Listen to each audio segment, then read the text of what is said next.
All right, we give praise, esteem, and honor to the Most High Yah, name of Yahuah HaMashal this day. Let's get to John 5:39. Sit down. Sit down. I ain't concerned about your house with the duck face. Search the scriptures, for in them you think you have eternal life, and there they which testify of me. And you will not come to me that you might have life. I receive not honor from men, but I know you, that you have not the love of Elohim in you. I come in my Abba's name, and you receive me not. For another shall come in his own name, him you will receive. How can you believe? Oh, I missed the whole thing. Search the scriptures, for in them you think you have eternal life, and there they which testify of me. And you will not come to me that you might have life. I receive honor from men, but I know you, that you have not the love of Elohim in you. I come in my Abba's name, and you receive me not. But another shall come in his own name, him you will receive. How can you believe which receive honor one of another and seek not the honor that comes from Elohim only? Do not think that I will accuse you. The Abba, there is one that accuses you, but Moses, in whom you trust. Had you believed Moses, you would have believed me, for he wrote of me. But if you believe not his writings, how shall you believe my words? Proverbs 14:26. With that being said, in the fear of Yahuah, there's confidence, and his son shall have refuge. So we looked at a lot of things last night, mainly pertaining to the beast, things that pertain to the beast and his eventual destruction. I want you to come over here to the book of Isaiah.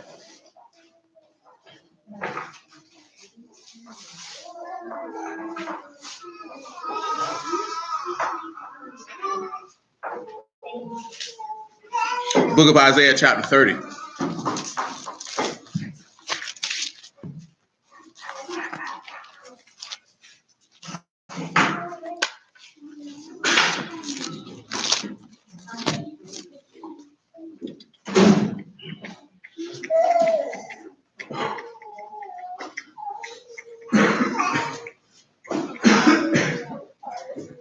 Pick it up at verse 15, I suppose.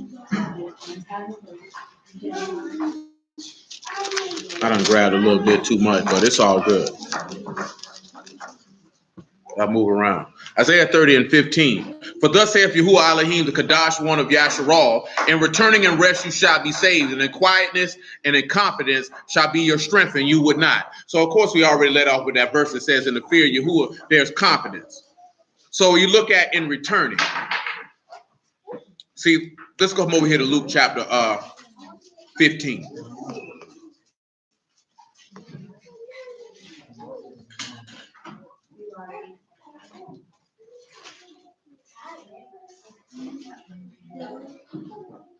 Luke 15 and 1, because he said in return, and he said you would not.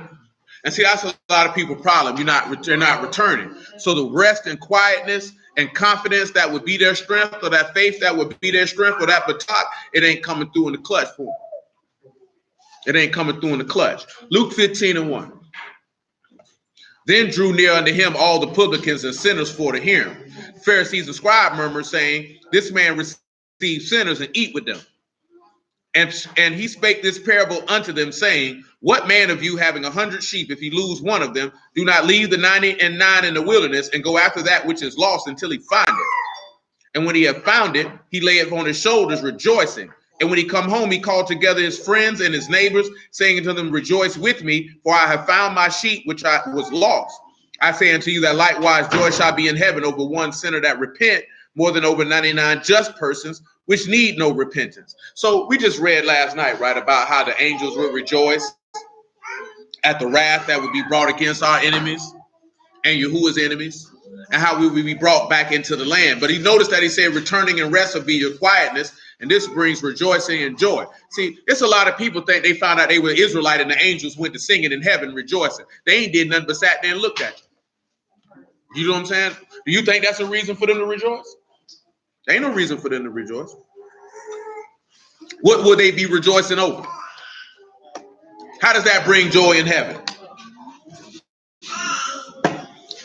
When you return to Elohim and the angels are rejoicing, besides the fact that you've repented, what's the other reason why they would be rejoicing? It's another strong reason why they would be rejoicing. That is true story. And that's what it says. He don't have no pleasure in the death of him that died. That's God wasn't rolling with that one, but I'll take it. But you just pretty much said it. Your name written in the book. Would that make you happy if you know somebody, hey, well, we got reservations for him? Remember, what did the angel tell Daniel about himself? What did Gabriel tell Daniel? No, he told Daniel something very specific about how he was viewed in heaven. He was greatly beloved. You know what I'm saying? So you know, if what did Yahuah tell us, right? He said, if you love me, then my Father do what he gonna love you too. So that means the hosts of heaven are going to love you as well. And they also, see, pause, come over here to Revelation 19, I believe. I just want you to look at the statement that the angel said to John.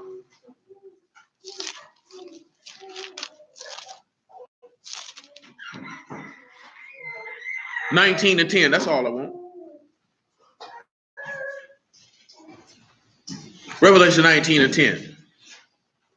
And I fell at his feet to worship him, and he said unto me, see, you do it not. I am your fellow servant and of your brethren that have the testimony of Yahuah, worship Elohim, for the testimony of Yahuah is the Ruach of prophecy. How did this angel describe himself to John?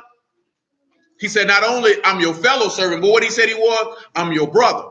So why wouldn't your brother, if you done sat back and you done, it's no different that you related to somebody, they go to prison. It's their EOS day. They coming home. Everybody happy, hopefully. You know what I'm saying? Some nigga people get out and don't nobody care. You know what I'm talking about? Shoot, nigga, don't send that nigga around here. You know what I'm saying? I don't care about that nigga getting out. Come over here to Revelation 22. But hopefully, people happy he getting out. I'm going to read another verse where another angel said the same thing. 22 and 8. But when your people get out of jail or out of bondage, that makes you happy. That boy free. We done came home, boy. Stay out of prison now. You know what I'm saying? Some people, they throw large, elaborate parties for niggas when they come home. Y'all seen boys in the hood. They threw a big party for Doughboy, didn't they? So he had been, I don't know what type of candy that nigga stole. That nigga was locked up for a long time. I ain't never seen a nigga go away for 10 years for a candy bar. They left a lot out of that store. For real though, boy, I got homeboy, boy, they been going, boy. My homeboy Rodney did about almost 15 to the door. That boy went in when he was at 19, 18, 19 years old. Gave him 15 years off the top. I'm happy for him now. He married with 2 kids. You know what I'm saying? I doubt seriously he going back to prison. You know what I'm saying? Whether on the word or not, I'll take that much. Shoot. That boy had married with 2 kids, I'll take it. 15 years a long time, boy. He lost all his youthful prime. See, now he hit his prime. See, a man don't really hit his total prime till he about in his late 30s, mid to late 30s. You know what I'm saying? Oh, that's dead serious though. Because you don't put it all together in your 20s. Y'all know that. You can't say you in your prime right now. Because mentally, emotionally, and spiritually, you ain't got it all together. Yeah, you're in your physical prime. And shoot, that's about to start waning. A man physical prime from about 16 to about 32, 33 years old. But your mental prime and emotional and spiritual prime, oh, nah. Why you think you always hear young girls say they want a man that's older? Because he in his prime. He got stuff figured out. You hit your prime about 34, 35. You ride that out to about your early 50s. Then it start going downhill after that. 22 and 8. And John saw these things and heard them. And when I heard and seen, I fell down to worship before the feet of the Malachim, which showed me these things. And he said unto me, see, you do it not, for I'm your fellow servant and of your brethren, the prophets, and of them which keep the sayings of this book. Worship Elohim. So now he done put some more. This one here put some more to it. Not only am I a fellow servant, but I'm of your brethren, the prophets, and of those who keep the sayings of this book. So let's take a trip to Mark chapter 3.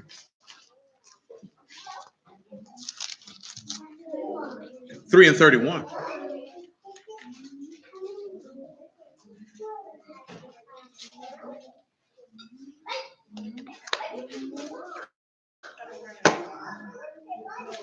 There came then his brethren and his mother, and standing without, stood unto him, calling him. And the multitude sat about him, and they said unto him, behold, your mother and brethren without seek for you. He answered them, saying, who is my mother or my brethren?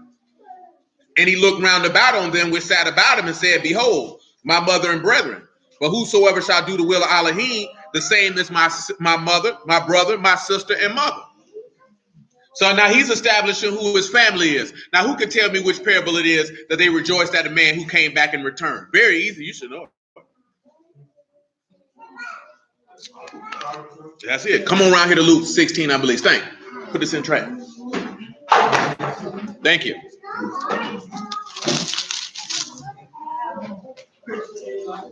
That ain't it. Luke 16 ain't it. Luke 16 ain't it. Luke 15 and 11.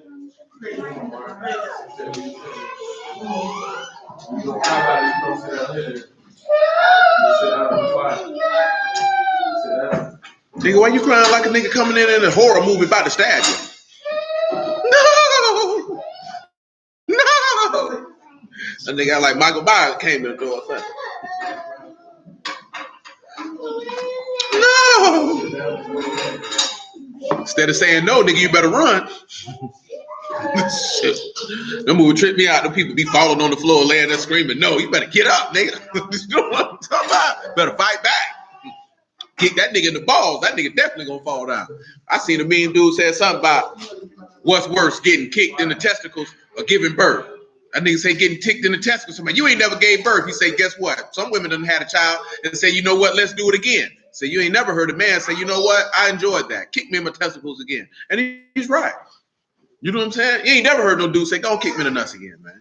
That was an enjoyable experience. I'd like to go through that again. You know what I'm saying? Ain't nobody trying to go through all that. What you say? You say that is that you say that, but guess what? You chose to do it again though. Shoot, you say that because you've never been kicked in the groin.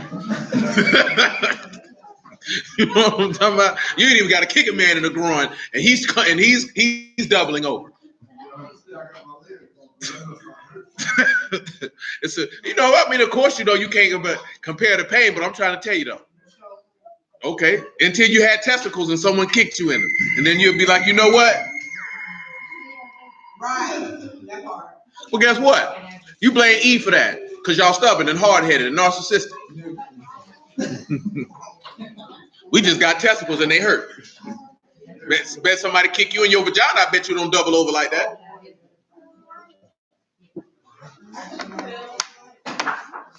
I imagine I've heard stories about girls on that bike seat, especially that banana seat. They said that was pretty painful. Well, oh yeah, boy, just the thought, boy, other men do this here and wince when they see somebody get kicked in the testicle. Dude get kicked, they be like, they say, oh, nigga ain't kick you. Yeah, they're painful. Now, I mean, of course, dude was joking, but I understood his intent. Ain't nobody ever said, go ahead, kick me in the nuts again. Let's try that again. But like the Lord said, you can say that pain, all that there, but he say, but all that sorrow pass away because a man-child been brought in the world. A man just laying on the ground, just hoping it stops. When will it end? At least like you said, you brought life in the world. That was a joyous occasion at the end of that pain. Ain't no joy associated with that pain. That junk just hurt. Trina said, y'all built for birth. You know what I'm talking about? And that's a true story. You built for it. You were made for that purpose. You know what I'm saying? But that's another thing I'm mentioning on the difference of, you know, of course a man can't compare himself to having a child. He ain't supposed to. He wasn't made for that. But then at the same token, the stuff that men do, a woman can't compare herself to that. You weren't made for that. Of course a man wasn't made to give birth. You know what I'm talking about? But then you got these weirdos who want to have all these surgeries to just try to have birth. But that's another conversation. Luke 15 and 11. Yeah, that's another conversation.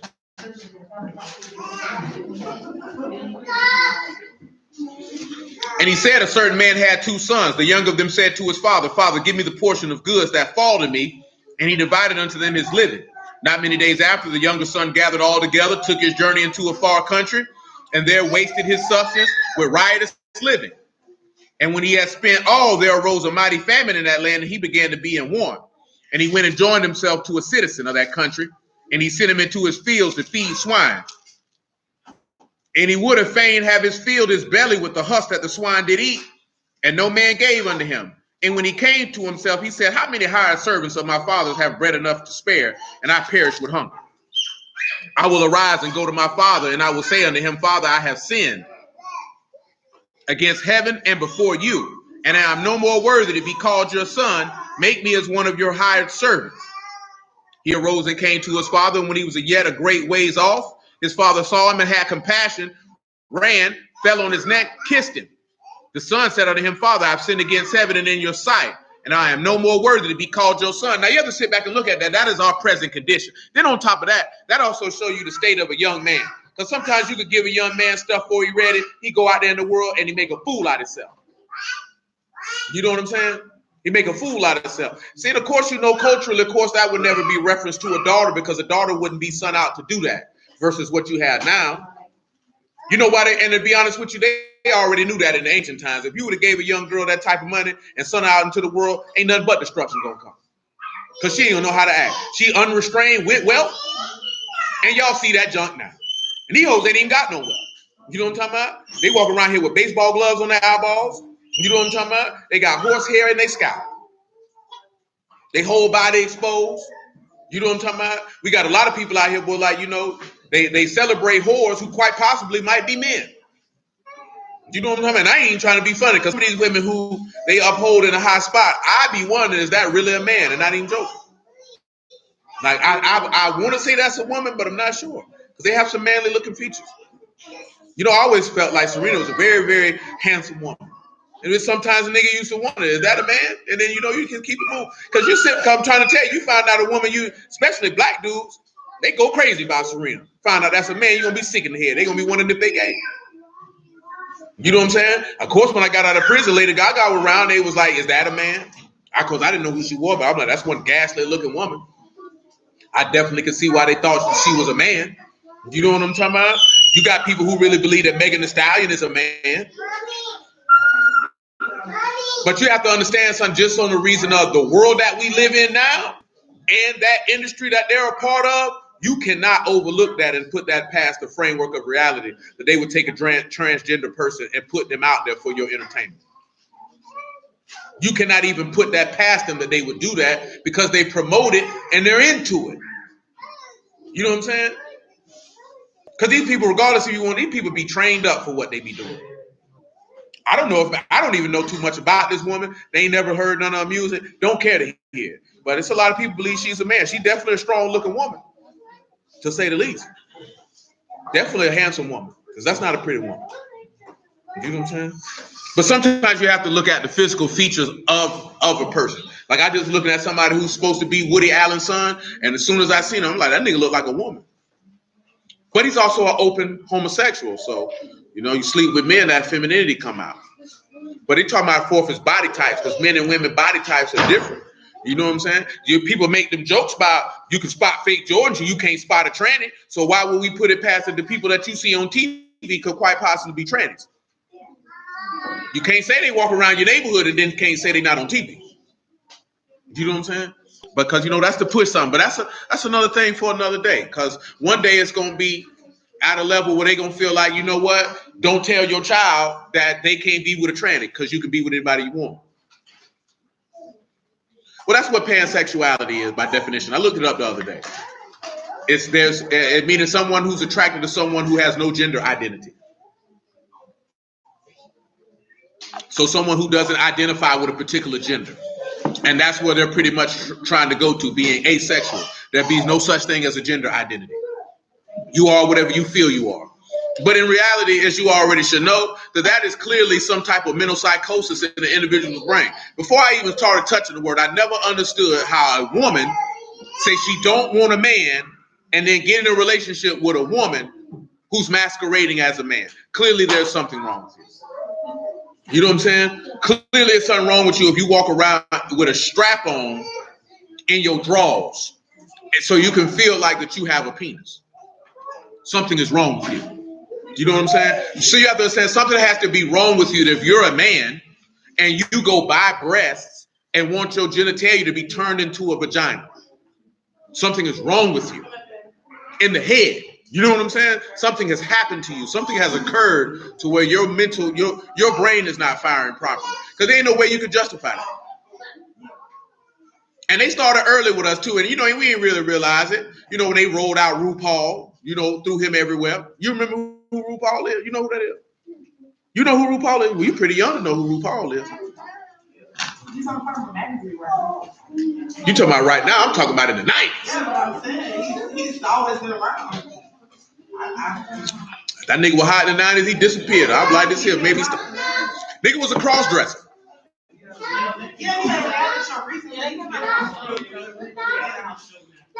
I thought the nigga disappeared in the low.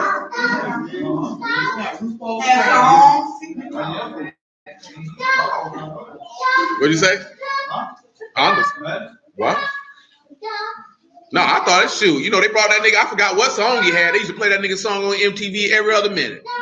The next thing you know, that faggot bastard was gone.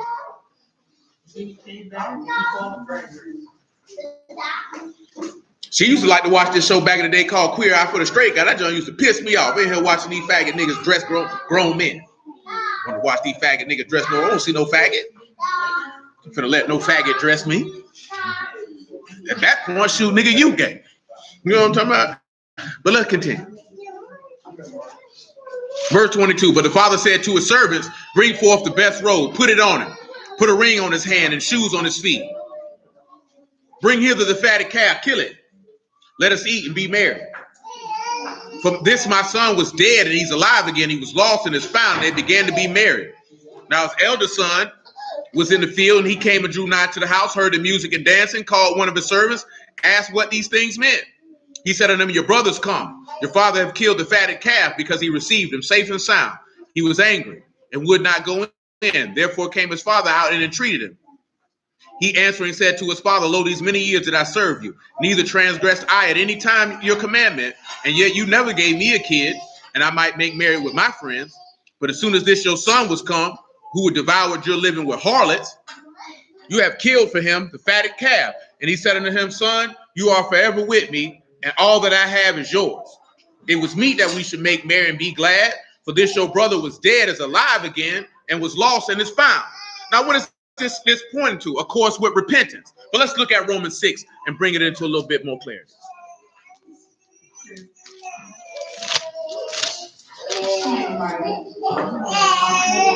6 and 17. Because at the end of the day, he said he consumed it with harlots. Now, remember what we was looking at the other day, you know, don't let your stuff be with a stranger. Or you could look at harlots or fornicating with other gods if you wanted to go into that aspect. But you sitting around here and you, as he said, meats for the belly, belly for the meats. The body is for the Lord and it's not for fornication. So we've been out here and you've been separated from your father because you've been out here committing fornication. Now the difference with him is he bethought himself. You know, a lot of people, and this is how Satan attacks a lot of people's minds. When they come to the word, he tries to cause them to believe that even though in essence you're not worthy of the salvation because you didn't do anything to deserve it, but he causes you to believe that you're not worthy of it at all to even come unto him or to stay there. So that's why a lot of people say, you know what? What's the sense of coming to him now? I'm lost in this life. That's how a lot of dudes feel in the street. I'm in it now. I might well stay out here now. What's the use? What's the use, nigga? You're going to go to jail. You may get killed. But see, a lot of people, if you've never been in a position or been around people who are hopeless, then you can never understand that thought process. You know what I'm saying? See, most people, you be down for a second, but you ain't never been hopeless. Because most people, they've been hopeless, they don't care. And when they don't care, they're liable to do anything at any time to anyone because they don't love and care about themselves. Which is why a lot of our young men behave the way that they behave. They don't love and value themselves. So therefore, they will participate in a myriad of things. And that's why we have always, especially the last probably 8 to 9 months, mentioning the importance of that masculinity be grown in these young men because it's very, very important. Because if they don't grow up to be men, then shoot, your bloodline is scarred. You know, everyone that you got a son, that means your bloodline continues. You know what I'm saying? Your name is not extinguished from under heaven. Your bloodline continues. So you play a role in what type of bloodline will continue. See, we were talking about that last night. Like I said, he was talking about it. He said, hey, man, did my granddaddy teach my daddy properly? He probably did. But you know what gets modern niggas in trouble? Because nobody don't tell them about how to deal with no woman. And niggas get that little tickle in their penis and they lose their mind. You know what I'm saying? Niggas lose their mind. Some of y'all was on that road, laying up with them, you losing your mind. You didn't know what to do. And that's the number one thing that take the majority of men on this earth down are women. You know what I'm saying? Because you don't know how to interact with them, and you don't know how to identify a good woman from a whore. You know what I'm saying? And then you know how most dudes end up getting ruined? Having children with whores. Period. You know what I'm saying? Your seed is the most precious thing that you have. And niggas get that junk randomly away. Why does see some of these hoes out here who got kids? I be like, nigga, how? How could you impregnate her? You know what I'm saying? Like straight up and down. What was you thinking about? You weren't thinking. And since ain't nobody never told you that, you don't think along them lines. Because a woman doesn't view a child like you view a child. Y'all view them totally different. If she got a brain, then she's going to view it a little different. If she's a bald-headed hoe, oh, she could use that child for your utter destruction. And for the most part, a lot of them feel like that's her child and not yours. You know what I'm saying? And you ain't got no right or say so to her about her child, even though that child came from your testimony. I just seen a story the other day. A lady got with a dude, and this, of course, is common. Got pregnant by him, took the child back to her lesbian lover, and named the child after her lesbian lover. Gave the little girl the lesbian's last name and all. I say, boy, that dirty. But you know why I was dirty? And he said that he got the woman pregnant because he thought that would make her stay. That's a female movie. That's what women do. You know what I'm saying? Y'all know y'all got friends who done did it. I'm gonna get pregnant by a girl. He gonna stay. Mm-hmm. That nigga stayed just long enough for you to tell him you was pregnant. He was gone. Because the baby ain't gonna make nobody stay. You know what I'm saying? But that son, that's your bloodline. You know what I'm saying? If you train him properly and you allow him to have a son, boy, your bloodline can extend for multiple generations. Some of us are here from generations of men we ain't never seen or heard of. You know what I'm talking about? That's very, very important. Romans 6 and 17. But Elohim be thanked that you were the servants of sin, like we just seen with that son there. But you have obeyed from the heart that form of doctrine which was delivered you. But being then made free from sin, you became the servants of righteousness. I speak after the manner of men, because of the infirmity of your flesh. For as you yielded your members servants to uncleanliness, iniquity to iniquity, excuse me. So now yield your members servants to righteousness under Kadash. For when you were the servants of sin, you were free from righteousness. What fruit had you in those things whereof you are now ashamed? For the end of those things is death. But being now made free from sin and become servants to Elohim, you have your fruit unto Kadash, and the end everlasting life.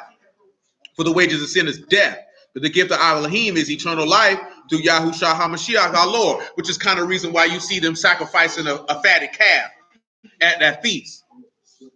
Because you don't return, so that's life and that's rejoicing. That's why that rest be your confidence. That'll be your confidence to be your strength, and you get rest and quietness. We don't really consider that when we talk about coming back to Yahuah. Come on back to verse 16.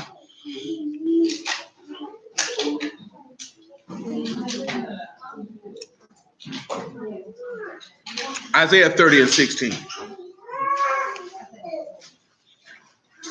It's a little bit about the salvation and the kingdom tucked off in here.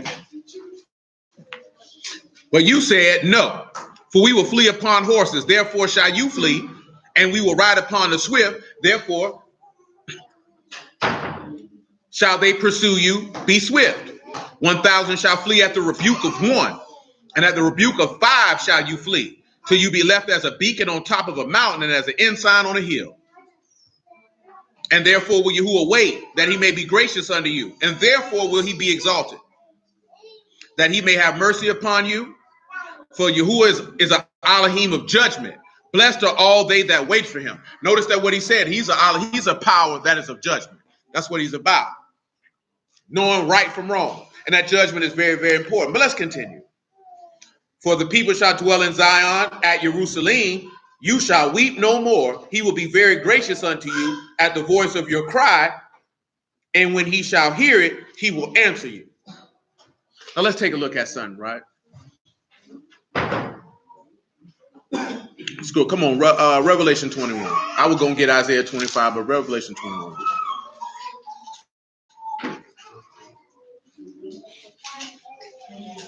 and 3.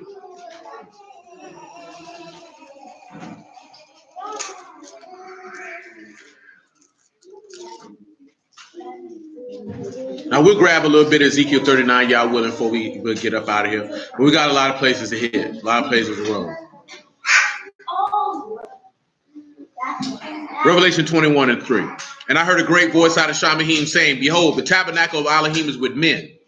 He shall dwell with them, and they shall be his people, and Elohim himself shall be with them and be their Elohim. And Elohim shall wipe away all tears from their eyes, and there shall be no more death, neither sorrow nor crying, neither shall there be any more pain, for the former things are passed away. That's one of the reasons why when Gog and Magog got they stinking behind up and rolling, that he didn't let them accomplish that task, and you didn't have to move. But also, it's the son that just came to my mind, and now I done forgot it just that fast. Give me a moment.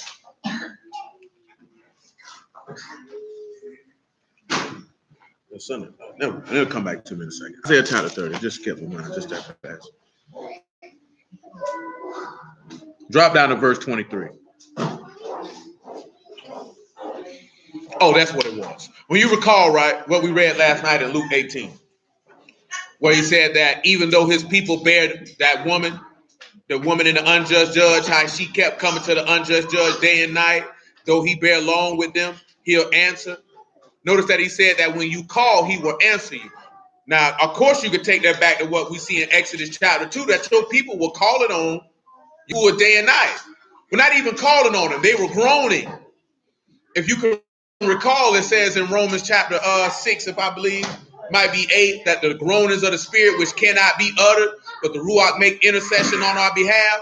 Because sometimes your spirit utters things to Yahuah that you can't even comprehend. You know what I'm saying? And you look at it, you're groaning to be saved. But he said there's going to come a day that he hear all them calls. You don't think the dudes that be praying, he don't hear them like, oh, come get us, come get us, come get us. But what did we read last night when he said he going to come do it? What did we look at last night that he said that had to happen before he come back through here? Say what? Now, not just the two witnesses. He said we read it in two different places. We read it in Deuteronomy 32, and we read it in Daniel chapter 12. That a particular thing has to happen with this people before he slide back through here. Yeah. Not just brought back. Not just the trials and tribulations. But he said until the power of the Kadash people is scattered or brought to nothing, then he'll come back. Until you get crushed to a level of crushing that you couldn't even fathom in your mind, then he gonna come through. Because at that point, then you would really have no choice but to say that Yahuah. Remember what he read? We can read in Judges chapter 2. He said, "Now the Philistines beating your behind. Now you want to call on me." He said, "No, call on Baal, call on Dagon. Tell him to come save you." That's the same thing he said in Deuteronomy 32. You've been calling on all these other gods. Call them niggas. Just like what a hoe do. You was with a good man, he was treating you good, took care of you. You done went around here to this old no good nigga, he beating you up, he ain't buying you no sandwiches, he ain't doing nothing for you. Now you want to call me and ask me to come get you. No, nigga, call that nigga and tell that nigga pay your bill. It's the same thing. You went over there with Dagon now, call on Dagon, see if he'll come get you. See if Ashtaroth come get you. You want to worship the mother goddess, call that hoe. Let her come through here and pay your rent. I ain't got $40 for you. You know what I'm talking about? He said, I ain't got no meals. I ain't got nothing. Because at the end of the day, that's what it is, though. So you see, right now, most dudes ain't even calling on Yahuah in the proper fashion. They calling on Yahuah for straight self-interest. Individuals ain't calling on Yahuah because they have a desire to know him, to gain a spiritual knowledge, wisdom, and understanding, and to receive his spirit. You just want what he can do for you. Just like a bald-headed hoe. She only mess with that man for what she can get. She don't care nothing about him and what he can impart. She don't care about that. Because she feel like that won't benefit me. Isaiah 30 and 23. He say, then shall he give rain of your seed, give the rain of your seed, that you shall sow the ground withal, the bread of your increase of the earth. It shall be flat and plenteous in that day, shall your cattle feed in large pastures. The oxen likewise, the young asses that ear the ground, shall eat clean provender, which have been winnowed with the shovel and with the fan. And there shall be upon every high mountain, upon every hill, rivers of streams of waters in the day of the great slaughter when the towers fall. Now, what you think that means, that there'll be rivers in the day of the slaughter? See, pause. Come over here to Isaiah 14.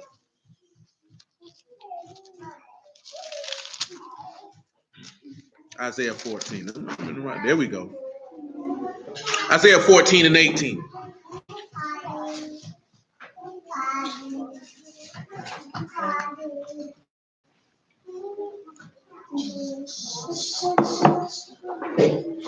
All the kings of the nations, matter of fact, no, that's good.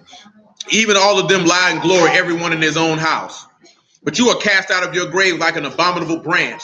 And as the raiment of those that are slain, thrust through with the sword, that go down to the stones of a pit, as a carcass trodden underfoot, you shall not be joined with them in burial, because you have destroyed your land and slain your people. The seed of evildoers shall never be renowned. Y'all know what the word renown means, right? You know what that means?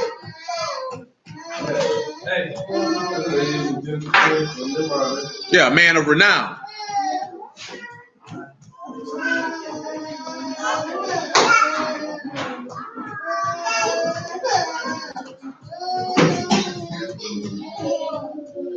Oh, I get it for you.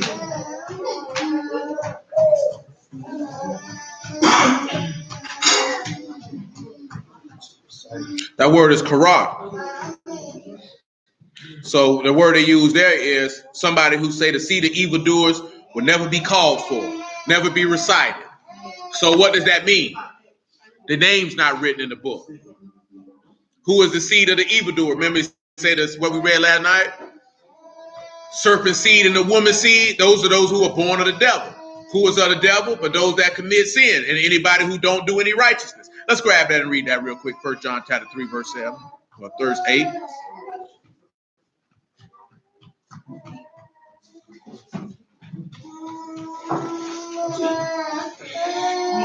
We'll make it verse 7, like I said, man. We can make it verse 6. 1 John 3 and 6. 1 John 3 and 6. And it says, whosoever abide in him sin not. Whosoever sin hath not seen him, neither known him. Little children, let no man deceive you.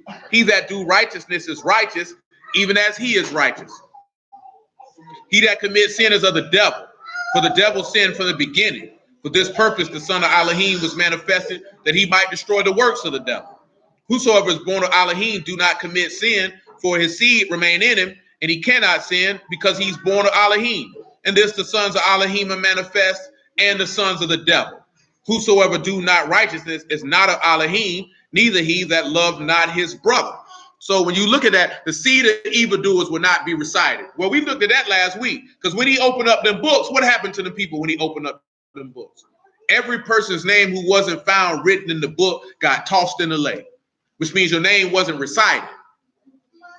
Continuing in Isaiah chapter 14. He say, prepare slaughter for his children, for the iniquity of the fathers, that they do not rise, nor possess the land, nor fill the face of the world with cities. For I rise up against them, saith Yahuah of hosts, and cut off from Babylon the name, the remnant, son, and nephew, saith Yahuah. And we kind of looked at that last night. He don't kill them all. What did we recall about with Babylon, what Babylon is known for in the text? Having that cup, right? Everybody drunk of a doctrine. Everybody made a covenant with him. You know what I'm saying? And it kind of takes us back to what we just read about the prodigal son. What it said, he devoured his living with who? With harlots.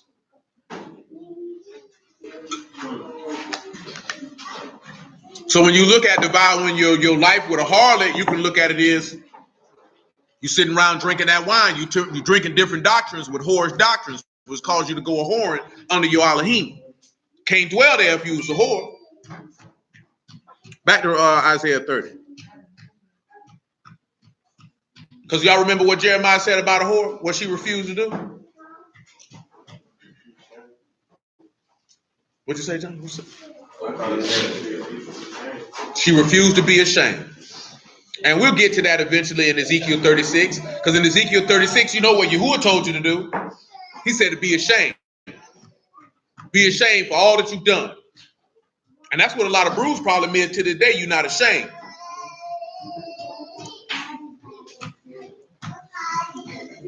Verse 26. Now, when you look at that great slaughter when the towers fall, When he said upon every high mountain and upon every high hill, rivers and streams of water, that's the day when the Lord come back. That's the day Babylon is toppled, nevertheless. Well, the beast anyway, excuse me. Moreover, the light of the moon shall be as the light of the sun, and the light of the sun shall be sevenfold as the light of 7 days. In the day that Yahuah bind up the breach of his people and heal the stroke of a wound. Behold, the name of Yahuah come from far, burning with his anger, and the burden thereof is heavy. His lips are full of indignation, and his tongue as a devouring fire. His breath as an overflowing stream shall reach to the midst of the net, to sift the nations with the sieve of vanity, and there shall be a bridle in the jaws of the people, causing them to err. Now let's look at what it says when he say a bridle.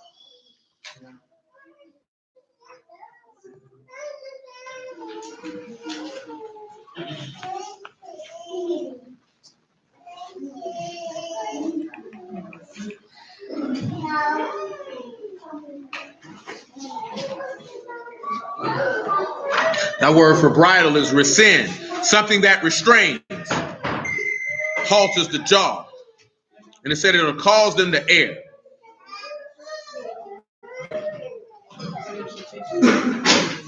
That word for err is ta'ah, and it's to stagger or to go astray. And what did we read about Gog and Magog? What did Yahuah say he would do with Gog and Magog? Say he'll put hooks in their jaws and bring them back. So he's going to bring them back through and cause them to err. We read that last night when we were looking at the beast. What did the book say that the beast would do? That he would deceive all the nations and gather them together to fight against the Lord, therefore causing them to err. This is why this is very, very important that you understand and know the covenant and the word of your Elohim, that you can be sealed, because there's going to be some mass deceptions going on out here. And all of them to turn you away from Yahuah. But look at what he said, right? In verse 29. But you shall have a song as in the night when a Kadash solemnity is kept, gladness of heart as when one go with a pipe to come into the mountain of Yahuah, to the mighty one of Yasharal. Now, when he say a Kadash solemnity or a solemn day, what does that mean? Who knows what that means when he said this is a solemn day? According to Torah, this is in the Torah. It's a feast day. So, do y'all know what feast days that it mentioned that this would be a solemn assembly? There's 2 feast days off the top. I can tell you off the top where he tell you that those Sabbaths would be solemn assemblies. Meaning solemn, meaning serious. You got tabernacles and you got atonement. Because I don't think he tell you the ones on Passover side. But we can look though and verify. Let's look. Leviticus 23. It's always good to look. Ain't gonna hurt nothing.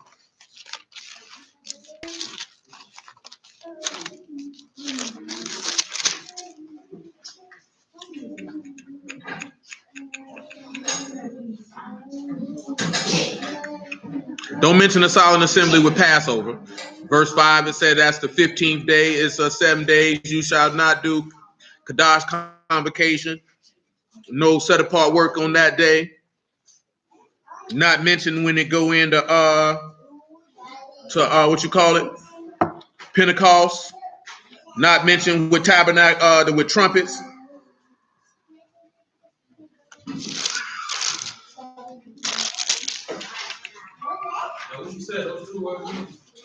What?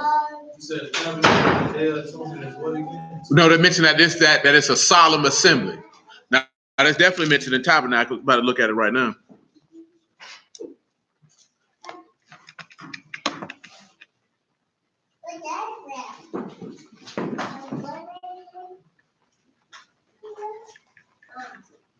I don't think they mentioned it in Leviticus 23 though.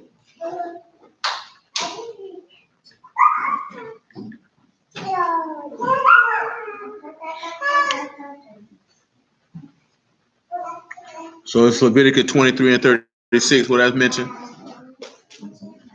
Say 7 days you shall offer an offering by fire unto Yahuah. On the 8th day shall be a Kadash convocation unto you. You shall make an offering by fire unto Yahuah. It is a solemn assembly, and you shall do no servile work therein.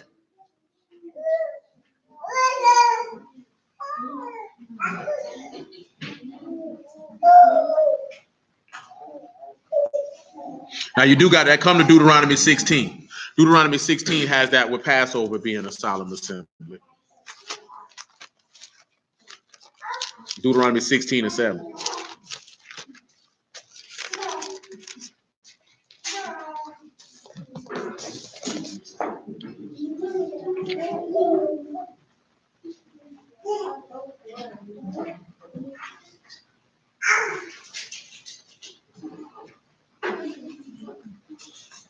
And you shall roast and eat it in the place which Yahuah your Elohim shall choose, and you shall turn in the morning and go into your tent. 6 days shall you eat unleavened bread. On the 7th day shall be a solemn assembly to Yahuah and your Elohim, and you shall do no work therein. And it says the same thing when you come up in for tabernacles here as well. So I take that back. Not atonement, just Passover and tabernacles are solemn assemblies. Now, why would only Passover and tabernacles be classified as solemn assemblies?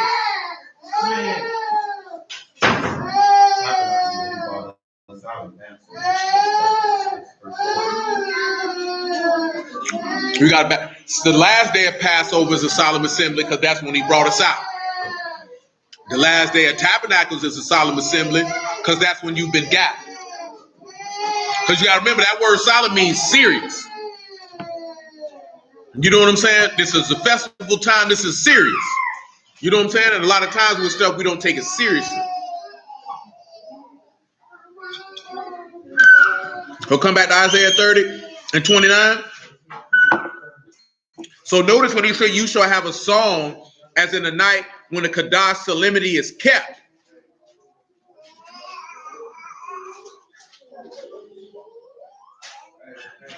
It's pointing to your gathering. Now, why would he say as in the night? Let's follow that one. Why would he say as in the night?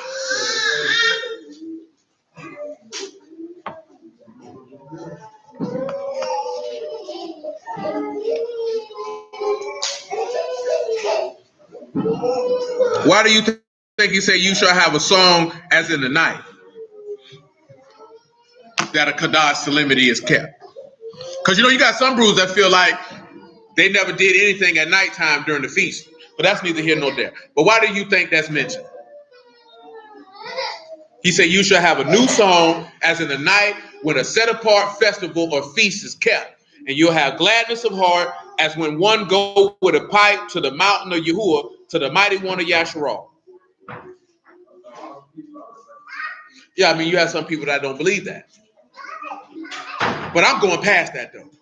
Why do you think that? As in the night. That's what it's going to be like when he returns. So that's why that's important.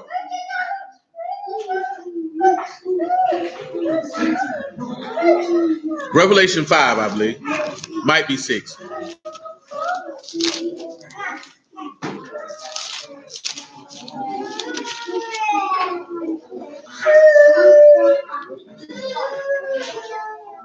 Revelation 6 and 12.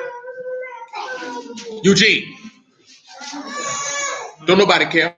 I give you a chickpea, be quiet. Yeah. You like chickpeas, don't you? You like them. I wasn't speaking to you, sir. Revelation 6 and 12. And beheld was a great earthquake, and the sun was black as sackcloth of hair, and the moon became as blood. And I think we read that already about how the day of the great slaughter, the towers will fall. And the stars of heaven fell into the earth, even as a fig tree cast her untimely figs, when she is taken of a mighty wind.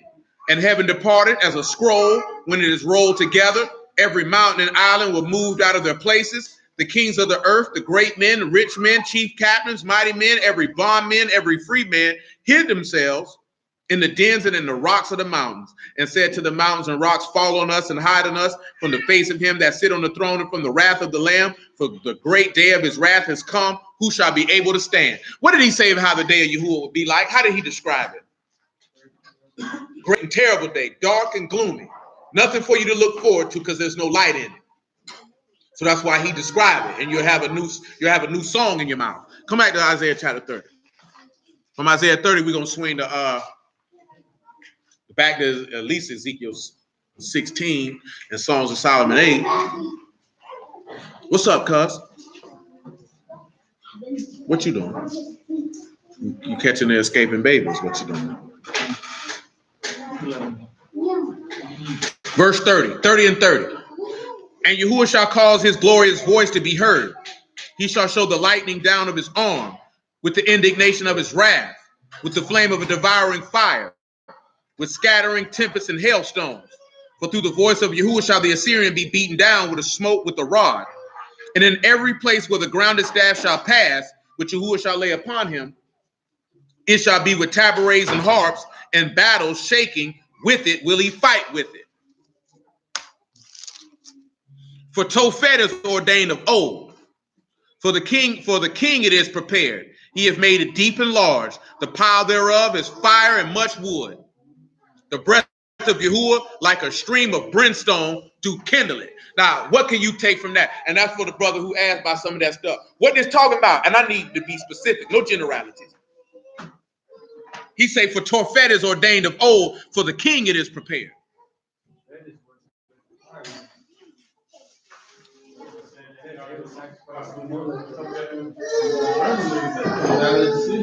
Well, let's look at Tophet, right? For those who may not know, who know what Tophet mean without looking?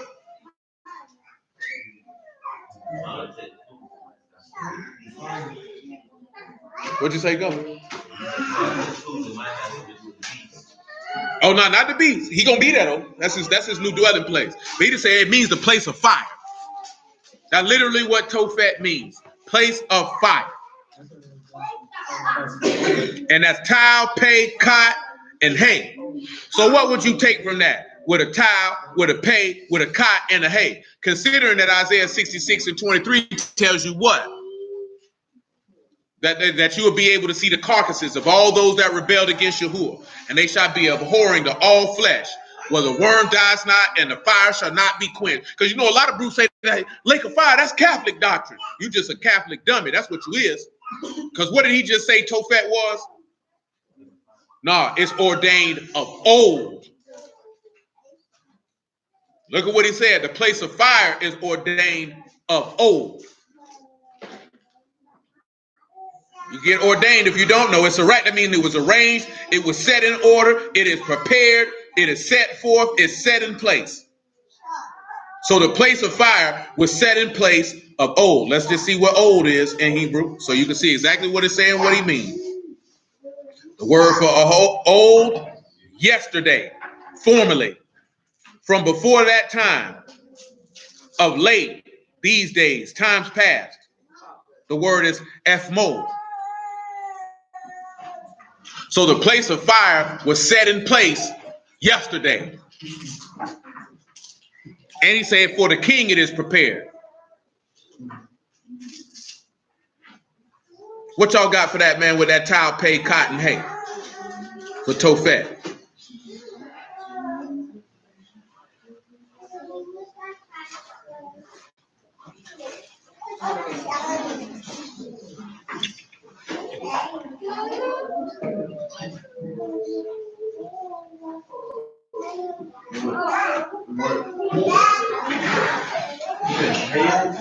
At the end, that's what they got on them.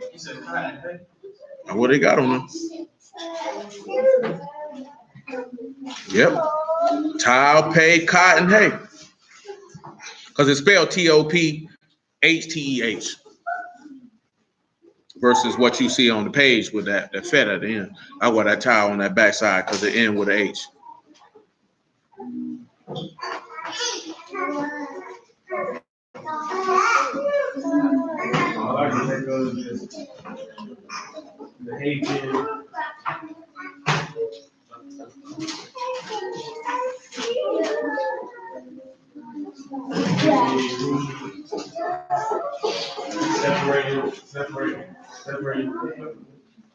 And that's about it. Yahushua's word separates you from this covenant. So let's take a look at something in Hebrews chapter 10, verse 25. Let's take a look at that. Hebrews chapter 10, verse 25.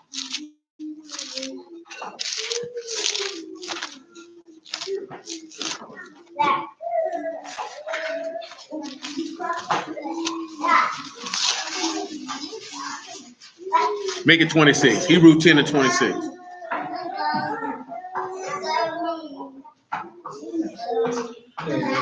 For if we sin willfully after we have received the knowledge of the truth, there remain no more sacrifice for sins, but a certain fearful looking for of judgment and fiery indignation, which shall devour the adversaries. Which we read in Deuteronomy 32, how he feel about his adversaries. He that despised Moses' law died without mercy under 2 or 3 witnesses. Of how much sorer punishment, suppose you, shall he be thought worthy who have trodden under the foot of the son of Elohim, and have counted the blood of the covenant whereof he was sanctified, an unkadash thing, and have done despite the ruach of grace. So this man has showed favor, and you've done contrary to that. Now notice that he said that it was prepared for the king. So let's take a look at Matthew chapter 25.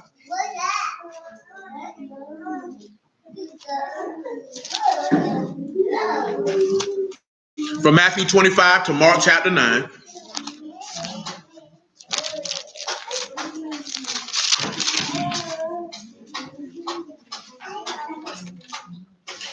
(25 and 31). Because we just read earlier how he said he'll shut the sieve among the vanity of the nations, which is to separate them. When the Son of Man shall, this is Matthew 25 and 31. When the Son of Man shall come in his esteem, and all the Kadash Malakim with him, then he shall sit upon the throne of his esteem, and before him shall be gathered all nations, and he shall separate them one from another, as a shepherd divide his sheep from the goats. He shall set the sheep on his right hand, but the goats on the left. Then shall the king say unto them on his right hand, come you blessed of my father, inherit the kingdom prepared for you from the foundation of the world. Now, we just read that to set up the part that he's the king. But how does this chapter end? What is his last statement at the end of this chapter that you can recall without going to look at it? In verse 46, he makes a statement to do with those who didn't feed him when they saw him, who didn't clothe him when he was naked, and who didn't visit him when he was sick and in prison. What did he say would happen to them? Depart in the everlasting fire.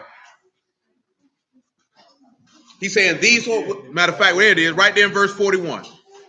There they shall depart unto them on the left hand. Depart from me, you cursed, in the everlasting fire, prepared for the devil and his angels. Now notice it said prepared. Now let's look at the Greek word for prepared here. Let's just see what that Greek word for prepared is going to take us to.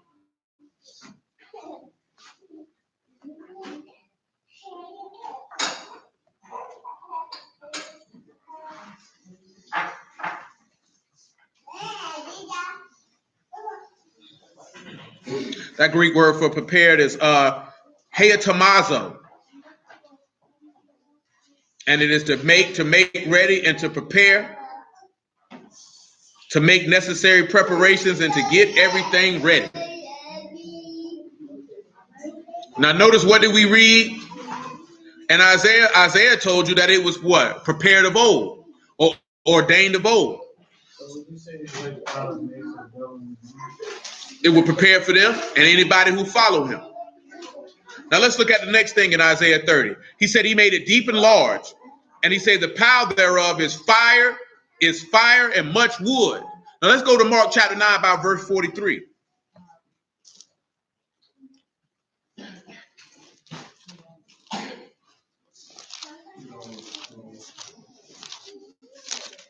And this just is for us to gain an understanding, because if we're dealing with everything with towards the end, then the lake of fire has to be mentioned for you to understand it. I think we just read Ezekiel 20 not too long ago. You know what I'm saying? We say, they say you speak in parables. This stuff already been mentioned.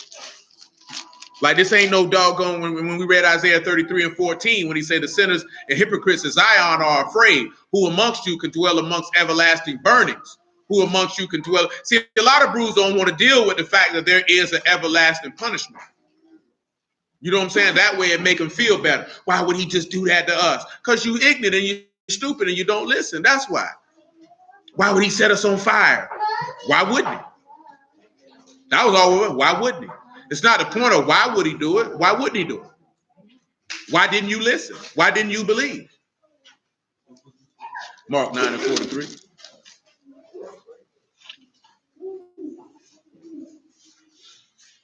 He said, if your hand offends you, cut it off.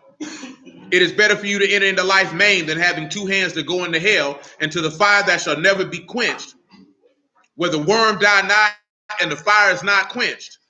And if your foot offends you, cut it off. For it is better for you to halt into life, than having 2 feet to be cast into hell, into the fire that shall never be quenched, where the worm dies not and the fire is not quenched. And if your eye offends you, pluck it out. For it is better for you to enter into the kingdom of Elohim with one eye than having 2 eyes to be cast into hell fire, where the worm dies not and the fire is not quenched. For everyone shall be salted with fire, and the sacrifice shall be salted with salt. Salt is good. But if the salt have lost its saltness, wherewith will you have seasoned it? Have salt in yourselves and shalom one with another. Now, of course, you know that when he said that about the worms in that fire, he was getting that from Isaiah. Now, this is what I used to talk to brothers about this here back in the day. If the Lord is quoting Isaiah and said, if you sin, this way he gonna put you, then how can you say this is made up or this is Hades or Catholic or all this other stuff? He's telling you what a prophet told you. And he said that this place of fire was ordained of old, and it was for the king to prepare to put his enemies in. I think I want to come over here. What is it? The Epistle of Jude?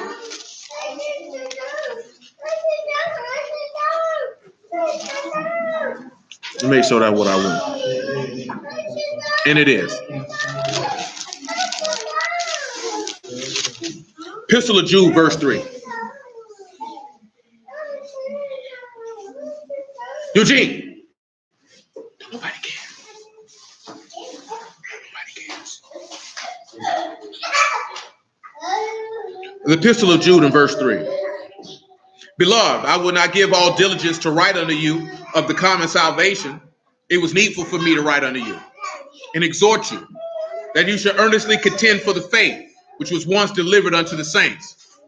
For there are certain men crept in unawares who were before of old ordained to this condemnation.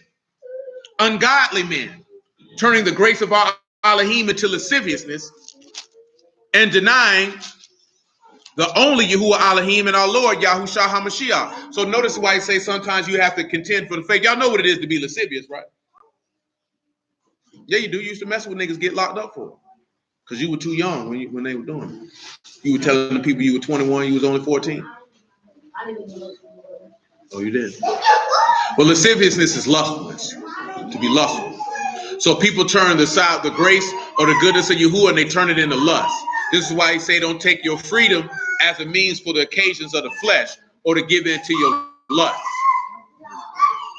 Because a lot of people take the word and use it as a means that you can fulfill every single solitary desire that you have. He said, I will therefore put you in remembrance, though you once knew this, how that the Lord, having saved the people in the land of Egypt, afterward destroyed them that believed not. And the first angels which kept not their first estate, but left their own habitation, he have reserved in everlasting chains under darkness unto judgment of the great day. Even as Sodom and Gomorrah and the cities about them in like manner, giving themselves over to fornication and going after strange flesh, are set forth an example, suffering the vengeance of eternal fire. So we can recall that Sodom and Gomorrah is to show you what the lake of fire is going to be about and why they're there. And notice the 3 components of what he mentioned of the people that were there. First one was unbelief. The second one was pride. The third one was lust. You're looking at when we were in Egypt and came in the wilderness, the people who he destroyed were destroyed because they didn't believe. Then he mentioned the angels who lost their first estate, and they lost their first estate because of pride. That's what caused them to rebel. It was their pride. Anytime, I don't care what it is, whether they're in the word or not, anytime you see anybody rebel, that's pride.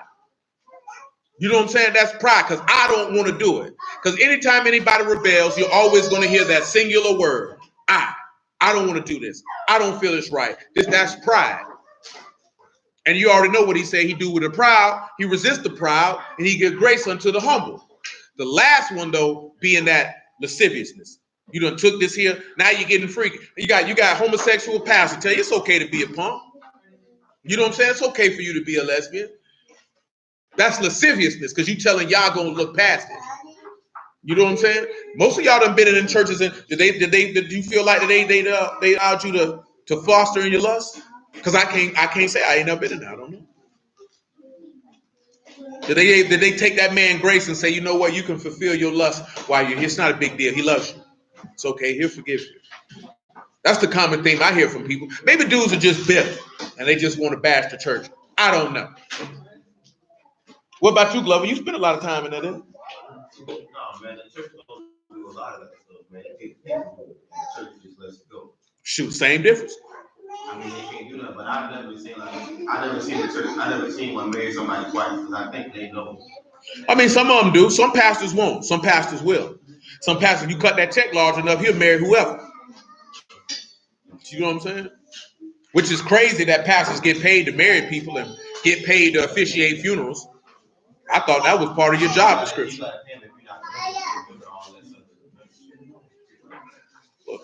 Is this the house of the Lord, or is this a day club?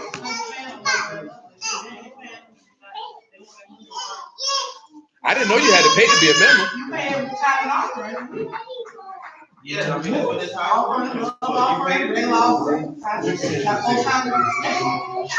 Learn something new every day. All that stuff. He was telling me, I was talking about your man who died. That was messed up too. Boy, that boy just came from worshiping ball. It's out of here. That's messed. That's hard, boy. That's hard. That's hard. That's why I be telling you, boy, you better what the Lord say, hold fast to what you got, boy. You better hold it tight. Keep it right. Cause shoot. Cause just knew he was doing right. That'd be the sad part. That people leave here thinking they doing right. You know what I'm saying? On a natural level, all in all, he might have been. It probably was a good dude. But in the eyesight of Yahuah, I don't know him. That's ugly. I'm talking about. They say he died just leaving church. Then he left a trash church at that. That's the word part. That nigga left the church where they teach the prosperity gospel. Ain't they over there by that park over there? That where they at? They said Impact. I think that's what it said. Huh? I don't know where church was at. Shoot, I wasn't there. Oh, that sounds like a small church.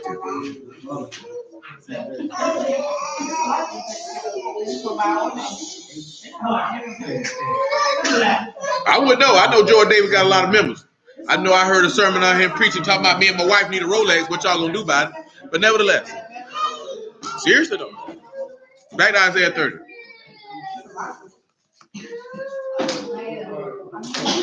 Get this word for power. The word for pile is Madura. It's a pile of fuel or a pile of wood. So what you think the pile for fuel gonna be? The people. What he said, right? There'll be a furnace, and there'll be weeping and gnashing of teeth. And he said, the pile thereof is fire and much wood, and the breath of Yahuah like a stream of brimstone will kindle it. So who gonna light that lake of fire? None but the mouth of Yahuah. Then they say the fire come out his mouth, and they say Elohim is a consuming fire. So that lets you know Yahushua the one gonna light that flame. And that place been ordained of old. But back to Ezekiel chapter 16.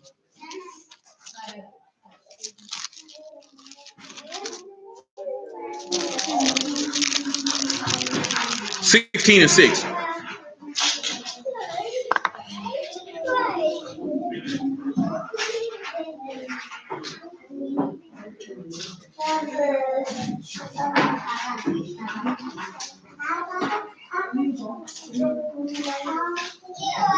He said, when I passed by you, this is Ezekiel 16 and 6, and saw you polluted in your own blood, I said unto you when you was in your blood, live.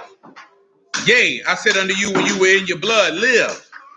I have caused you to multiply as the bud of the field, and you have increased and waxen great. You are come to excellent ornaments. Your breasts are fashioned, your hair is grown, whereas you were naked and bare. Now when I passed by you and looked upon you, behold, your time was the time of love. I spread my skirt over you, covered your nakedness. Yea, I swear unto you, and entered into a covenant with you, saith Yahuah Elohim, and you became mine. Now let's take a look at this, right? Because that's what we were talking about the other day. He said your breasts were fashioned. So let's look at that. Your breasts were fashioned.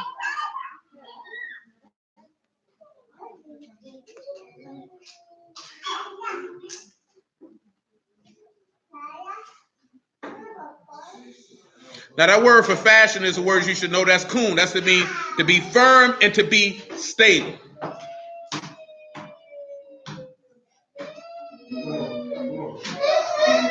Remember, breast is butt, breast, bosom. The word is shad, Sean and Dolly. So what would you come up with Sean and Dolly?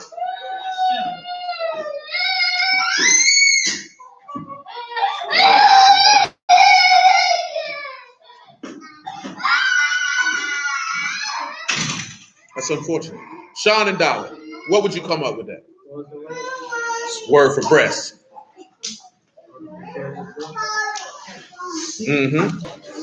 How about all you gonna get for that? Or pay it to his sacrifice. Let's come over here to Songs of Solomon, chapter 8.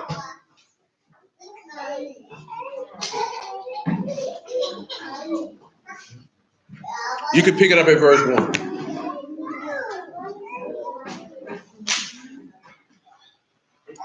Now notice that he said when he saw you, it was a time of love, he spread his skirt upon you. And that takes us back to what we were talking to the kids about, which is that Yahuah to cover your sins. Because he saw you in your blood, and while you was in your blood, he told you to live. This is why you would be able to have confidence in Yahuah through your fear of Yahuah, and that you will have refuge or a place of rest. Songs of Solomon, chapter 8 and verse 1. Oh, that you were as my brother that sucked the breast of my mother. When I should find you without, I would kiss you. Yea, I should not be despised. Let me ask you this question. In ancient times, when they're talking about breasts, what were breasts symbolic of? What? No, not protection. Physical breast nourishment, meaning milk or teachings. You know what I'm saying? Look at 1 Peter chapter 2. Teachings. Yeah, I was saying yes, it's nourishment, meaning the milk that came from the breast. Milk was considered to be teachings or doctrines. So when you say one is on the breast, you're being taught.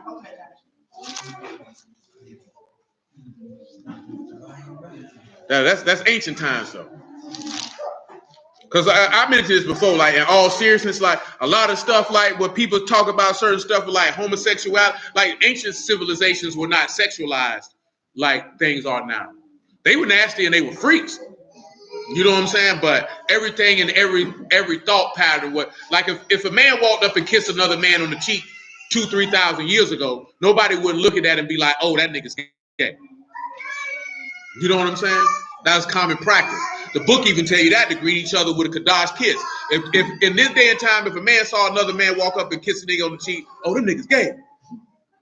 You know what I'm saying? Them niggas gay. Because everything has been over-sexualized in this environment. So you think that every type of interaction is sexual or homosexual. 1 Peter chapter 2, verse 1.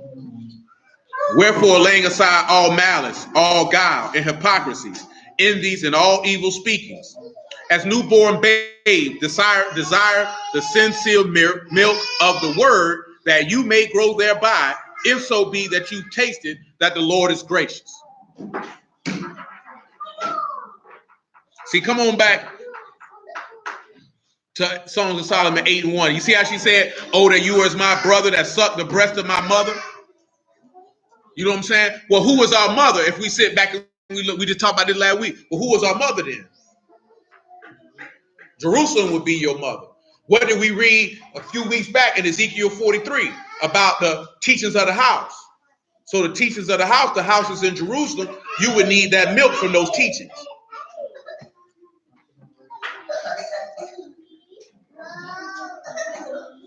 Verse 2. Now I take that because this is Solomon talking to the woman. Verse 2, he said, I would lead you and bring you into my mother's house. Who would instruct me? I would cause you to drink of spiced wine of the juice of my pomegranate. Now, take a look at that, right? What could this be telling us about? That word for spice is spicery, it's rakah, rosh, kuf, and kai. So you can see how the last Adam separates. But what you think he said, I would lead you and bring you into my mother's house. Who would instruct me? I would cause you to drink of the spiced wine of the juice of my pomegranate. Now, this is a man talking to a woman. He said, I'll lead you. The word is nahag, which is the guide, to lead on. And the characters for that are Noon, Hay, and Gamal. So go ahead and give me that then when he say God. Now, let me ask you a question. I was listening to this earlier, right? And any one of you gentlemen can answer at your leisure. Well, the brother posed this question. I'm going to pose the question a little differently. Before you had knowledge of Yahuah, did you want to be married?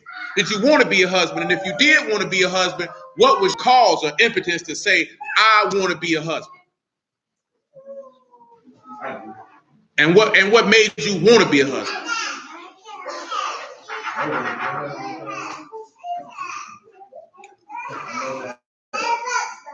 I want to be a father. I know I want to be a father just because I see how much I have a father taking the Right. I can dig. Now, this is individual to yourself. There is no right or wrong answer because this is only your perspective. I can't tell you your perspective is wrong. If that's your perspective of why you want to be a husband, and that's what it is. I'm talking about before the word. Of course, your perspective might have changed after the word of Yahuah came, but I want to know if you had a drive when you was on, I want to be a husband, what drove that? Anybody else like to say? You looking like she looking at you like, nigga, you ain't gonna answer?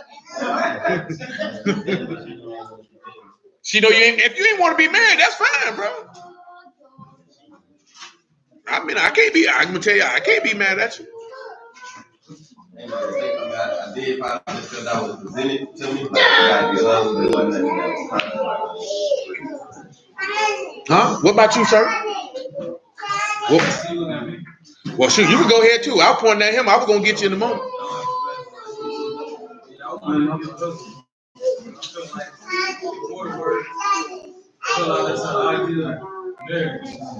At that time, I wanted to. I was already committed.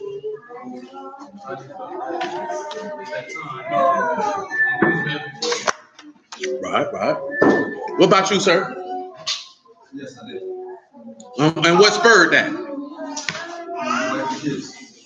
Well, why you wanted the wife and kids? What about you, sir?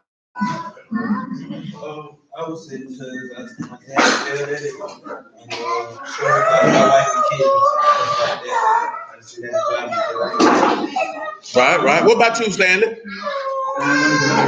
You didn't want to be married? I feel you. I was about half and half. Now when y'all like, I ain't want to be married because I'm like, oh, these hoes ain't working. Shoot. I knew I wasn't gonna have kids with just anybody. You know what I'm saying? But secondly, though, and that's what what made me ask all this, because when the brother said it, that's how I felt as a jit. The ability to preside and rule over something and administrate something with the execution of what I said and for. And he said that's why a lot of young men are frustrated because they don't have anything to preside over. You know what I'm saying? So since you don't have anything to preside over, and there's a verse that he mentioned in the book of Ecclesiasticus. I remember reading that verse too. It's a little. I gotta Google it. Oh man, I don't know if y'all looked at this, but this was hilarious, and I felt it too. See this nigga pushing this big old rock. You praying? You better turn your stinking behind around, help me move it. Straight up, you look like a nigga. I'm gonna pray, baby. The rock crushing me. You ain't gonna help me. I just got my nails done.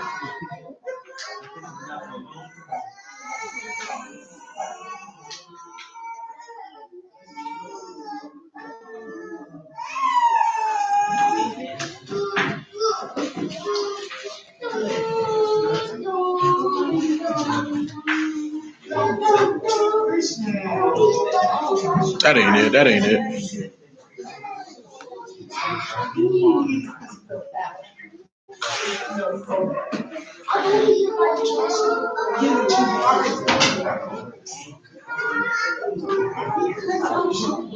Well, that's not it either. But one to say that one of the verses, it was like a man who get a wife begins a possession, a help like unto itself, and a pillar of rest. But the other verse was like a man who don't have no wife, walk up around the earth mourning.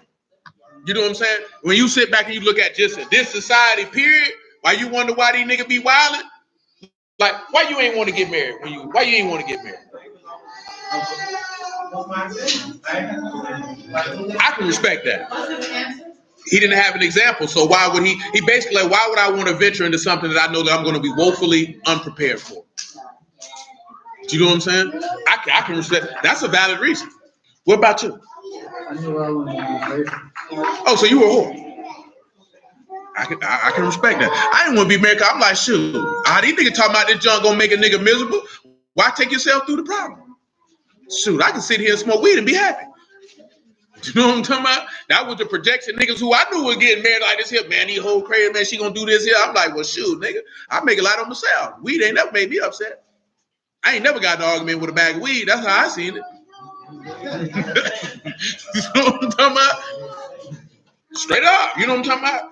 Then I'm like, this here, shoot. I was already like, when little Muffin was born, like, shoot, I know I ain't finna have no children, shoot. I ain't got no money to take care of this nigga. Ain't no sense of making no children can't take care of him. I was telling him that last night. People used to talk about, you a wise young man. Wise? You call it what you want to. Shoot. Then I'm like, boy, just the mindset of being 17, 18, 19 years old and, oh no, have a child with you for what? Because I'm going to rule over my house. You know what I'm saying? I'm going to rule over my child. You're not going to tell me what I'm not going to do with my child. You know what I'm saying? That's not going to happen. I will not allow it. How niggas be like, bro, I'm going to take you to court. I felt like that as a jit. We got to go through all that. I ain't like my baby mama want. I ain't going through none of that. I'm going to take that bald-headed hoe to court, about mine, off the top. Ain't no arguments, disputes. I ain't going through none of that because I'm going to rule over mine. Period. You know what I'm saying? I felt like that. Young man, I'm going to rule over mine. And if you ain't with it, then go find another nigga to dominate because you're not finna dominate me. You know what I'm saying? That ain't finna happen. You know what I'm talking about? Maybe my daddy was like that. Maybe he wasn't. I don't know. But it's somewhere in the bloodline, boy, that just not going down. I'm going to rule over mine. And that's how every man should feel. I'm going to rule over my house. I'm going to rule over my children. I'm going to direct and guide my children. You know what I'm saying? And if you ain't with it, shoot, you can slide. Let's look at what he's saying in Songs of Solomon again. Because, see, I was telling Shayla this the other day, and this is a true story. And I just told y'all this recently. Like, a little boy, he ain't going to respect his mama to a certain extent. He'll definitely size you a whole lot differently than he going to size his daddy. You know why? Y'all voice ain't got that bass in it. It ain't got that authority in it. So he feel like he can play with you. You know what I'm saying? And you wonder why you yell at him and whoop him, and he still go do this, that, there, and the third, because he don't see you. And you just got to learn to accept that fact. Don't let that frustrate you. And be like this, say, don't worry about it. I know who you do see. You know what I'm saying? And sit him around there to him. You know what I'm talking about? That's what you do. You don't let that little boy frustrate you. I'm trying to tell you some game. I'm telling you dead truth. I'm telling you brothers too. Believe it or not, y'all remember, your mama used to be talking. You ain't caring nothing about that, what she was talking about. I hear you, mama. I'm finna go do it again tomorrow. You know what I'm saying? Your daddy wasn't there. Who was gonna come behind her to enforce what she was talking about? Ain't no nigga there. You ain't stuck with mom dude talking about. You love mom dude. You don't disrespect her. I ain't stuck with you talking about. I bet I roll this weed up tomorrow. Matter of fact, I bet I roll this joint and smoke it out the window when you go in your room and shut the door. You know what I'm talking about? I bet I don't clean this room. I bet if your daddy told you to clean your room, he probably only had to tell you twice. I bet if your mama had to tell you, she had to tell you about 10, 15 times. You know what I'm saying? I'm going to clean it. I'm going to clean it. Because you test her, you try her. You know, you do that because intrinsically you know that you had that authority because you're a man. You can't put it into words, but you size mom dudes. Niggas don't size their daddy unless they don't respect him. Then he got punched in your mouth and then he get his respect. I'm being dead serious though. This ain't no disrespect to no woman. I'm just telling you. Little boys, they love their mama, but they don't see you though. Not how they see their daddy. Or they don't see you. I guarantee you can tell him, leave that alone. You like, this little nigga act like he ain't hear me? Don't worry about it. Where your dad at? I bet that nigga get his mind right. It's just something about that bass in the voice that jump reverberate through their spirit. Yeah, because that's y'all essence. And there's nothing wrong with that. There's nothing wrong. And there's nothing wrong with that. Oh, don't feel bad. Don't feel bad. If he earned it, go ahead and slap it. Don't feel bad. Don't feel bad. If he earned it, I don't feel bad. But you slapped that boy with an ironing board. I was hurt, but No, don't feel bad. I'm gonna tell you that if the little nigga won't listen to you, send him to his daddy. Let him know, and let him know. And that's what the old school people used to do. I'm gonna tell your daddy when he get home. By the time that joint get them nigga right in line, they ain't even want to deal with it. I'm gonna tell your daddy when he get home. Play with it. Go ahead and act a fool. They didn't walk off. I'm gonna tell your daddy when he get home. Soon as he get in the door, get it. That nigga go to screaming and holler. It's just a difference. It's just the chemical makeup of a boy. Don't take it personally.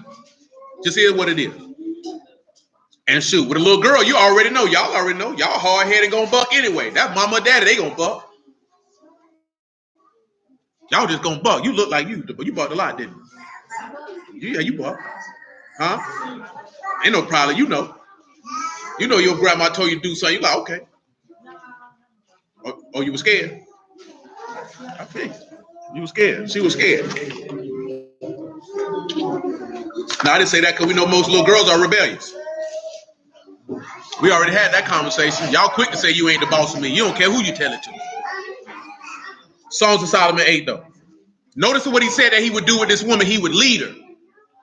This is the woman he said he loved and he want to marry. So that's the first thing that a man has to identify. Do you want to lead this woman? But most importantly, is she a woman who's willing to be led? Because if she ain't willing to be led, she's not worth your time. You know what I'm saying? She's not worth your time. Any woman that's not willing to be led is not worth your time. She's going to make your life an utter hell. You know what I'm saying? She's going to make your life miserable. Meaning, she will not allow you to preside over the affairs of the household. See, she's supposed to guide the house, and you're supposed to preside over the house. You know what I'm saying? So if you preside over, let's just use an example that you can understand clearly. The President of the United States of America, just the office. Don't get stuck on the man who's in the office because people are going to have emotional reactions to that. He presides over that house. Now, when I'm talking about his house, I'm talking about his officers. You have a Secretary of State. You have a Secretary of Defense. You have a Secretary of Treasury. He has to preside over these people. If he allows these people to do whatever they want, then it'll be utter chaos, not only in the White House, but in over the country that they preside over. It's no different than a corporation. You have a CEO or a president, he presides over the company. Well, if you're a husband, you're the CEO or president over the household. That's why I mentioned that you have to moderate the wife. You have to moderate the kids. There has to be parameters of how things are going to be set. If not, it'll be utter confusion or chaos. And if that person doesn't want to be presided over, it's not going to work. This is why Yahuah rejects the proud, because you will not allow him to preside over the house, meaning your body. So therefore, there'll be utter chaos, which we know is sin. Nevertheless,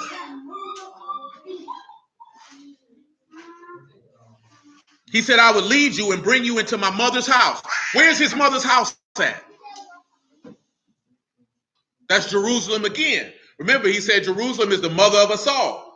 Remember we read last night that we seek a city whose foundation and maker is Elohim, and that we confess that we are strangers and pilgrims on the earth. What's your favorite line, Trina? I missed that. What's your favorite line?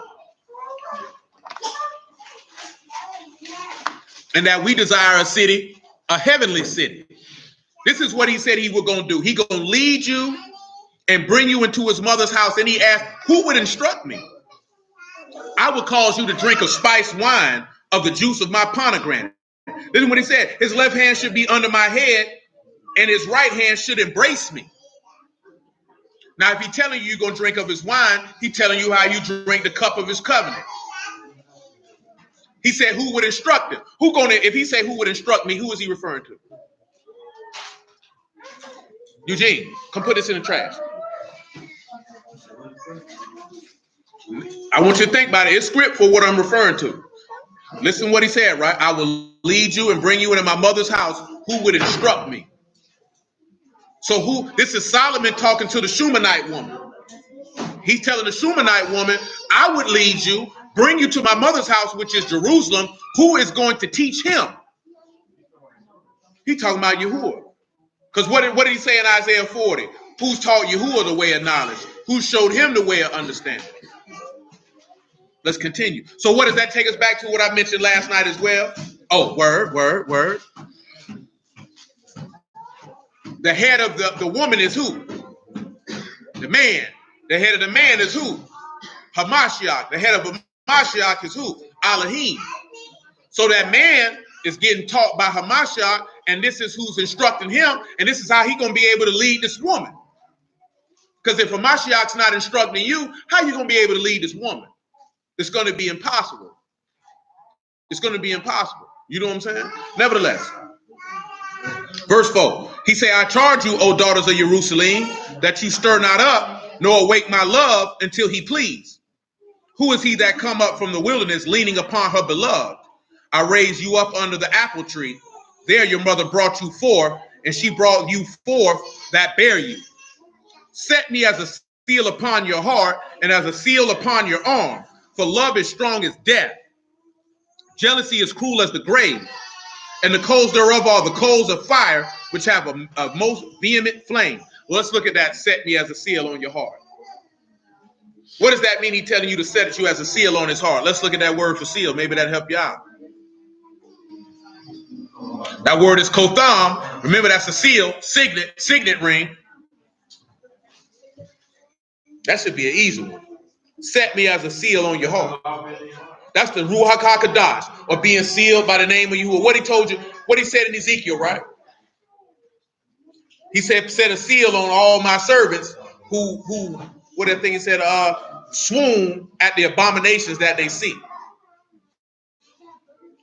Now, y'all know what it said in Hebrews 8, and we just talked about that sealing, so we're not going to spend a lot of time on that. Now, what do you think he mean when he say, for love is strong as death? Love is strong as death.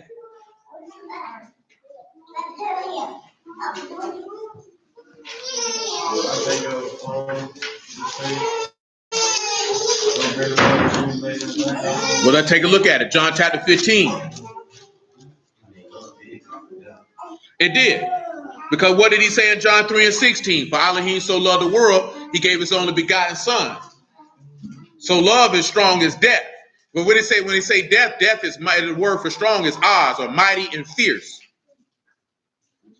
So the love of Elohim was stronger than death, because death had a stranglehold on everybody. After that, back to Romans 5. Get to John 15 and then Romans 5. He said, greater love have no man than this, that a man lay his life down for his friends. You are my friends if you do whatsoever I command you. Now let's look at what he said in Romans 5, and then 1 John chapter 3, I believe. It might be chapter 4. Abigail. Why your head uncovered, Abigail?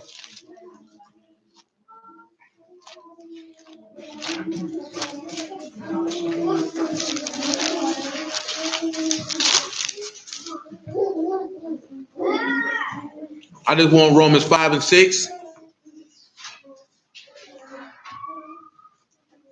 And then 1 John chapter 3, I believe. Let me see what exact verse is going to be.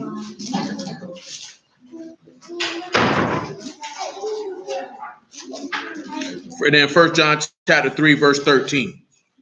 Romans 5 and 6. He said, for when we were yet without strength at due time, Hamashiach died for the ungodly. For scarcely for a righteous man would one die, yet peradventure a good man, some would even dare to die. For Elohim commended his love towards us, and that while we were yet sinners, Hamashiach died for us. Now remember, Yahushua said in Matthew 20 that he would make his life a ransom for many. So love is strong as death, because death is pretty mighty and pretty fierce. Because we can read in Psalms 49 that what can no man do for his brother when he hit the grave? In Psalm 49, he said it's something that a man can't do if a man hit that grave. Can't get no ransom for his soul. So that's pretty strong. That's pretty strong. I can't ransom your soul from the grave. You know, it's a lot of people, and ain't nothing wrong with it, that have made a statement if they felt like, boy, if you could live, I'd give my life so they could live. Nobody can do that for anyone. You know what I'm saying? Except one man did it. So we have to take that into account and understand that this is why how his sons have refuge. But 1 John 3 and 13.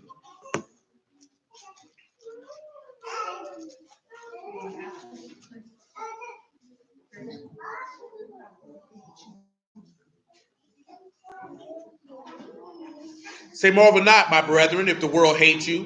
We know that we have passed from death unto life because we love the brethren.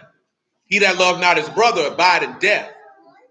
Whosoever hate his brother is a murderer.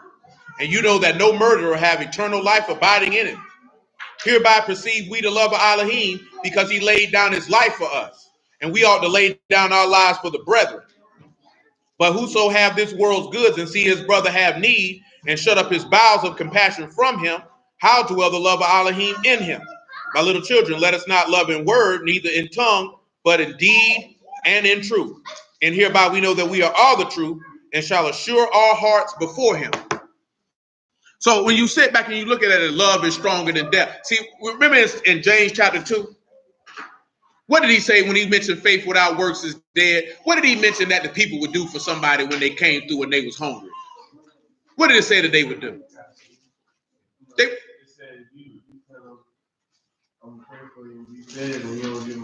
He said, what profit was that due to him?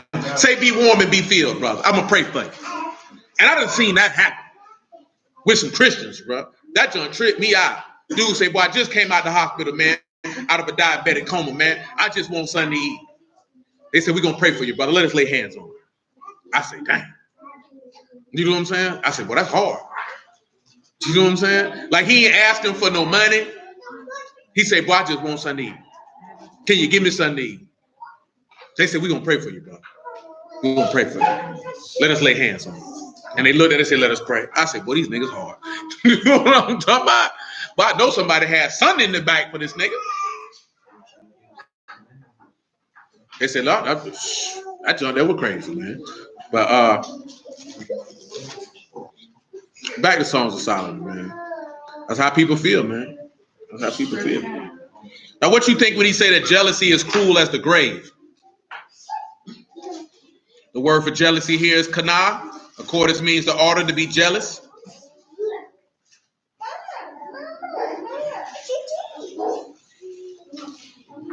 Cruel is kasha. Hard, cruel, severe, obstinate, fierce, intense. So jealousy is as fierce and intense as the grave. What is this could be referring to? Why would they make that statement? That jealousy is cruel as the grave.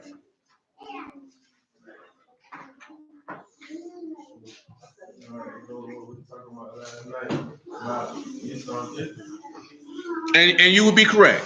What did he say? What did the master say in John chapter 16? What would happen to his disciples? No, in the beginning of the chapter. In 16, he didn't say nothing about them betraying him. John chapter 16, he made a statement. He said, they shall kill you and think that they do the works of Elohim. You know what I'm saying? He said, I told you, let's look at it. John 16.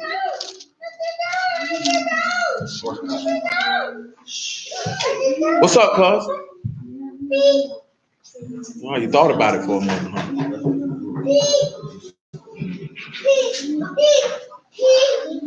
John chapter 16 and verse 1. Mordecai, go back over there with your daddy. These things have I spoken unto you, that you should not be offended. They shall put you out of the synagogues. Yea, the time come that whosoever kill you will think that he do Elohim service. Now let me ask you this question.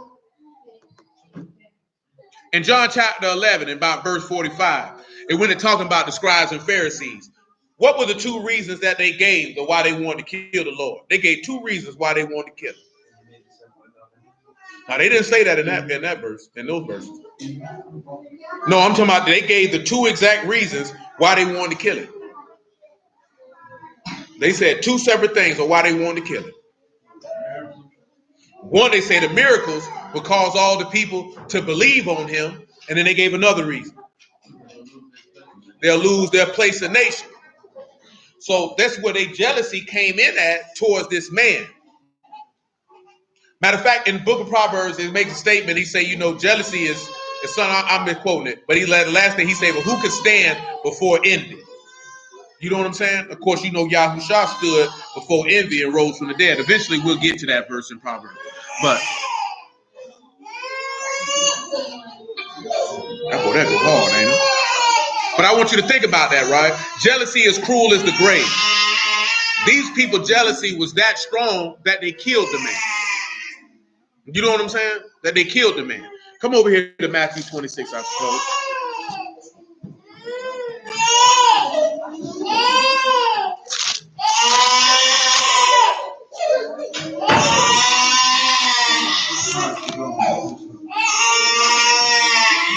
That boy, that be crying like he gonna bust a blood vessel. Matthew 26 and 3.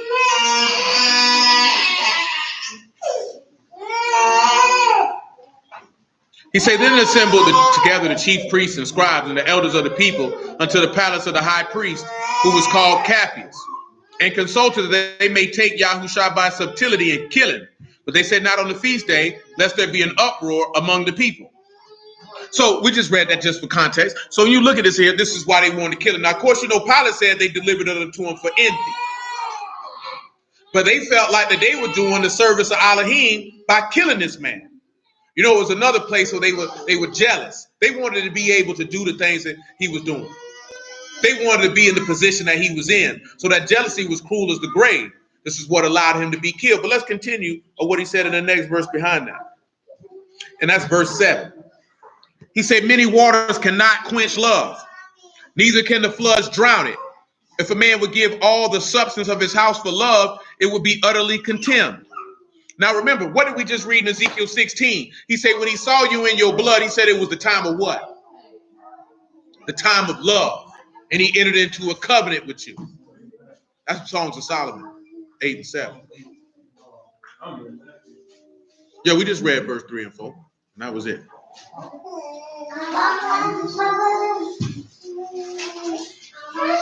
I want you to sit back and look at this substance for the word for substance. The word is home. Of course, you know it's your wealth, your riches, your substance. Hey, ooh, and noon. Go ahead with it. Hey, ooh, and noon. Read it again. Many waters cannot quench love, neither can the floods drown it. A man will give all his substance of his house for love, it would be utterly contemned. See, a lot of people confuse infatuation with love. Because a lot of people thought they loved people, but you really just were highly infatuated.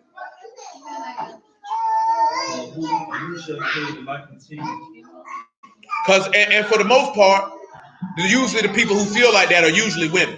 And usually once that woman is no longer infatuated with that man, she slides. Because I told you before, men and women don't love the same. You know what I'm saying? Men and women don't love the same. And nor should you. And that's the difference. You know what I'm saying? We didn't talk about that before. A woman shouldn't want her man to love her emotionally. Because at that point, he would not be a man. You know what I'm saying? And the minute he does it, you're not going to respect him anymore anyway. Because you know, this nigga act like a hoe. You might not think it consciously, but in the back of your mind, you be like, you know, I got to find me a real nigga. This nigga's a hoe. Nigga doing all this crying and this, that, there, and the third. I can't deal with this nigga.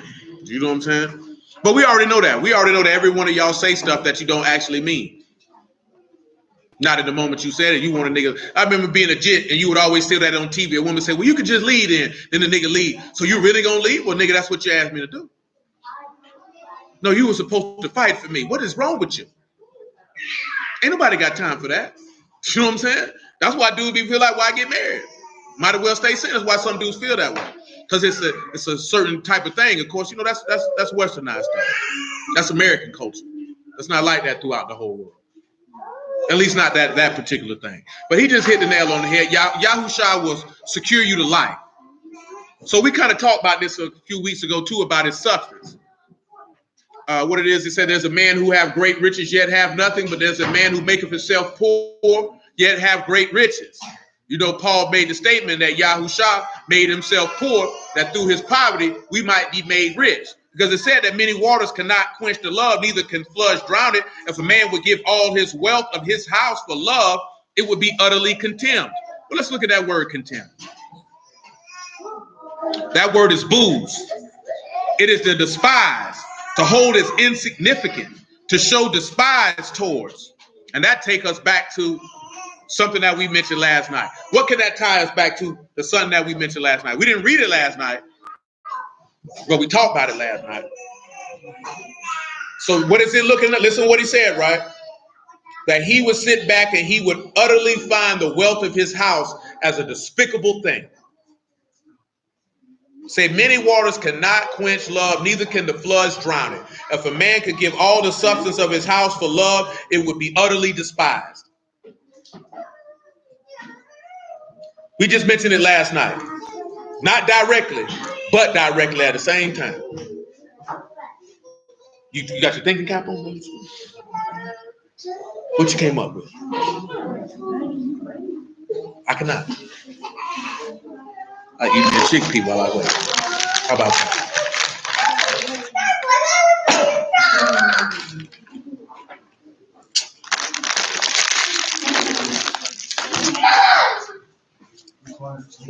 'Anybody? Going once? Twice? Genesis chapter 25.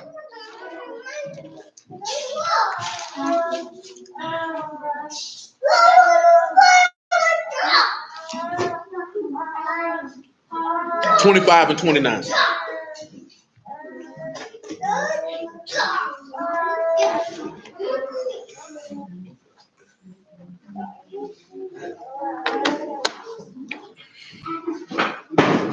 Genesis 25 and 29. Jacob saw a pottage, and Esau came from the field, and he was faint. Esau said to Jacob, "Feed me, I pray you, with that same red pottage, for I am faint." Therefore was his name called Edom. Jacob said, "Sell me this day your birthright." Esau said, "Behold, I'm at the point to die. What profit shall this birthright do to me? Now, do for me, to me." Now let's pause and let's think about the Lord. At what point did he let you know that he despised his birthright? If he said, "What benefit is this birthright going to do for me, seeing that I'm about to die?"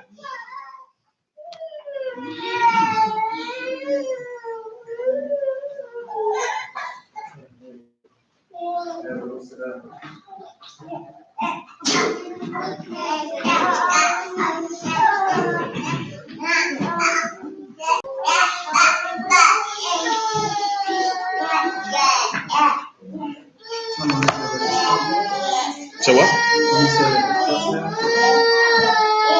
And at that point, if he's saying let that cup pass, you can look at that as despite, but really it's him saying, not my will be done, but your will be done, and sitting down and drinking the cup. The minute he drunk the cup, his birthright was gone.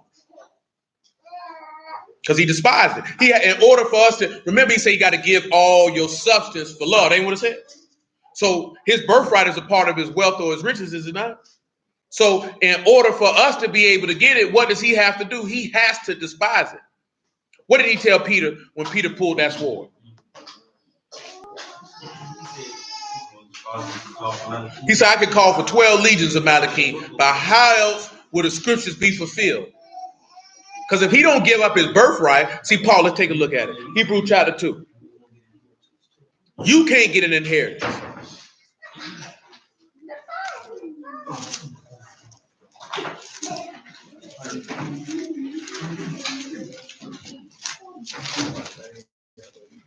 Remember, we read that a couple weeks ago, that he gave you the inheritance with the saints in light. We'll read it again, too. From Hebrews 2 to Colossians 1. Hebrews chapter 2, verse 9.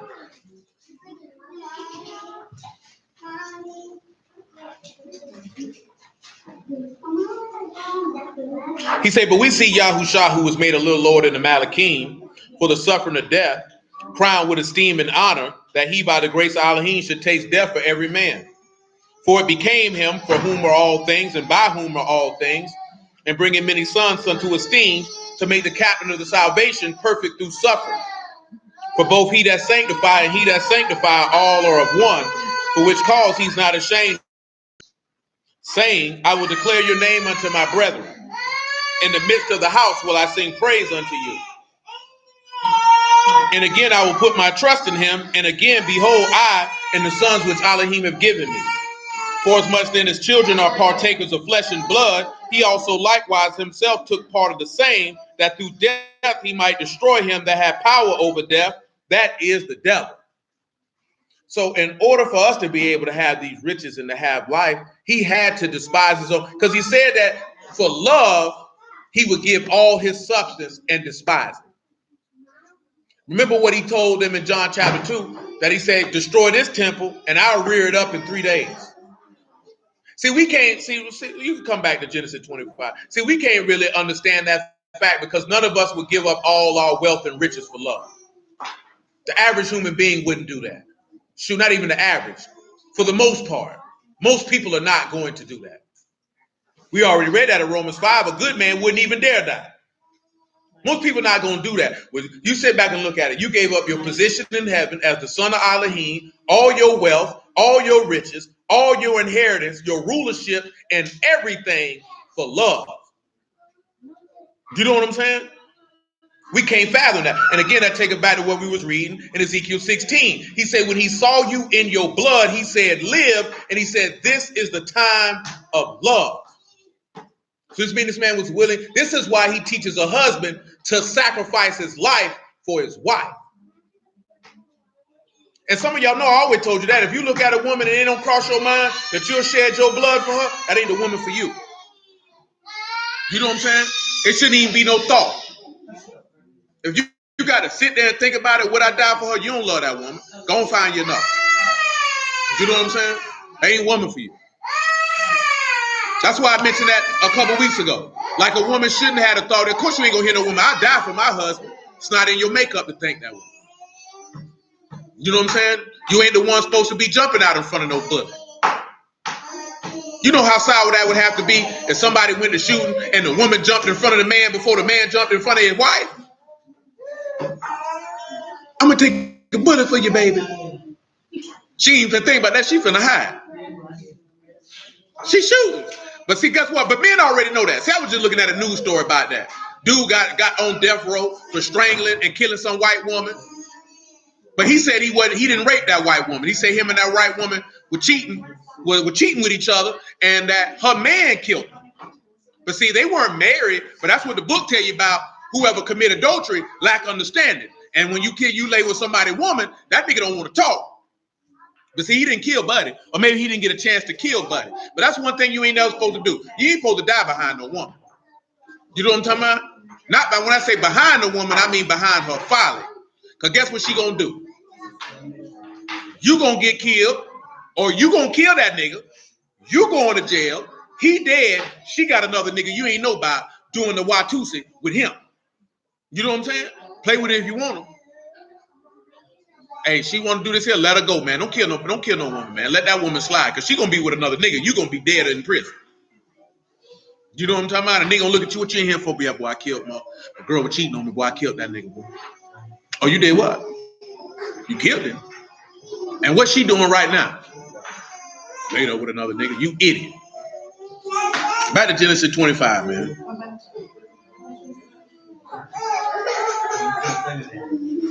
25 and 30. Esau said to Jacob, feed me, I pray you, with that same red pottage, for I am faint. Therefore was his name called Edom. Jacob said, sell me this day your birthright. Esau said, behold, I'm at the point to die. What profit shall this birthright do to me? Jacob said, swear to me this day. And he swore unto him, and he sold his birthright unto Jacob. Then Jacob gave Esau bread and pottage of lentils, and he did eat and drank and rose up and went his way. And thus Esau despised his birthright. Now notice what it said they did. They ate and did what? Ate and drank. What we read about with his apostles, they ate and drank, and then what did they get up and do? He rose up. And from that time, he despised his birthright. Yahuah despised his birthright for love, though. See, Esau despised his birthright because he was a profane fornicator. Yahuah despised his birthright for love, because he had to give up all the substance of his house. This is why the book teaches you to offer yourself as a living sacrifice, because you have to despise the things that you desire and that you love for love. See, if you say you love, like that's why Paul said the love of Hamashiach constrain us. So if you have the love of Hamashiach in you, then you're going to despise your substance, and you're going to give it up for love. Your love for Elohim will cause you to yield to him, and you will expel all that. You will release it. You'll let it go. Songs of Solomon 8 and 8.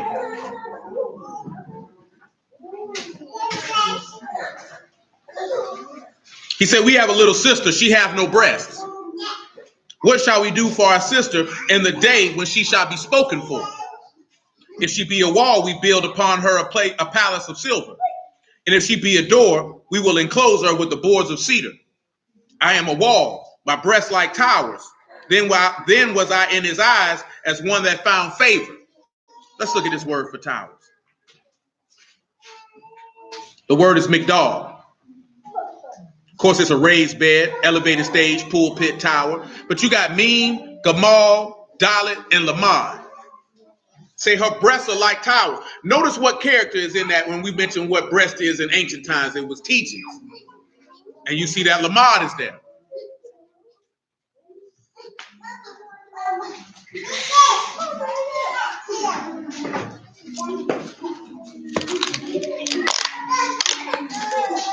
What is it? Meme, Gamal, Dalet, and Lamad.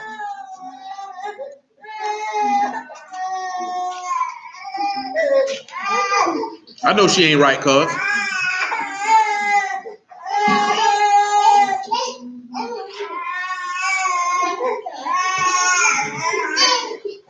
I also want you to keep in mind what it is said in that, what shall we do for our sister in the day when she shall be spoken for because she have no breasts? Remember what it said in Ezekiel 16? That now her breasts are fashioned or established. So we look at that as the teaching has been established.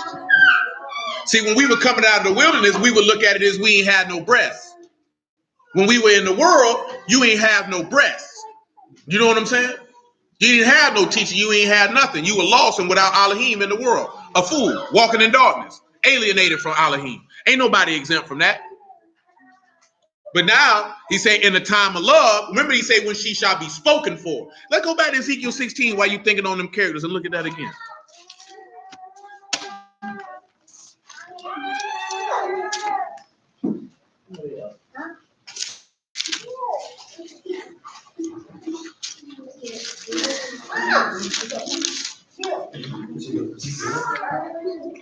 Sixteen and 6 again.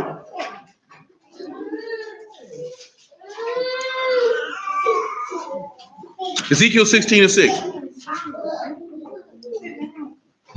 He said, when I passed by you and saw you polluted in your own blood.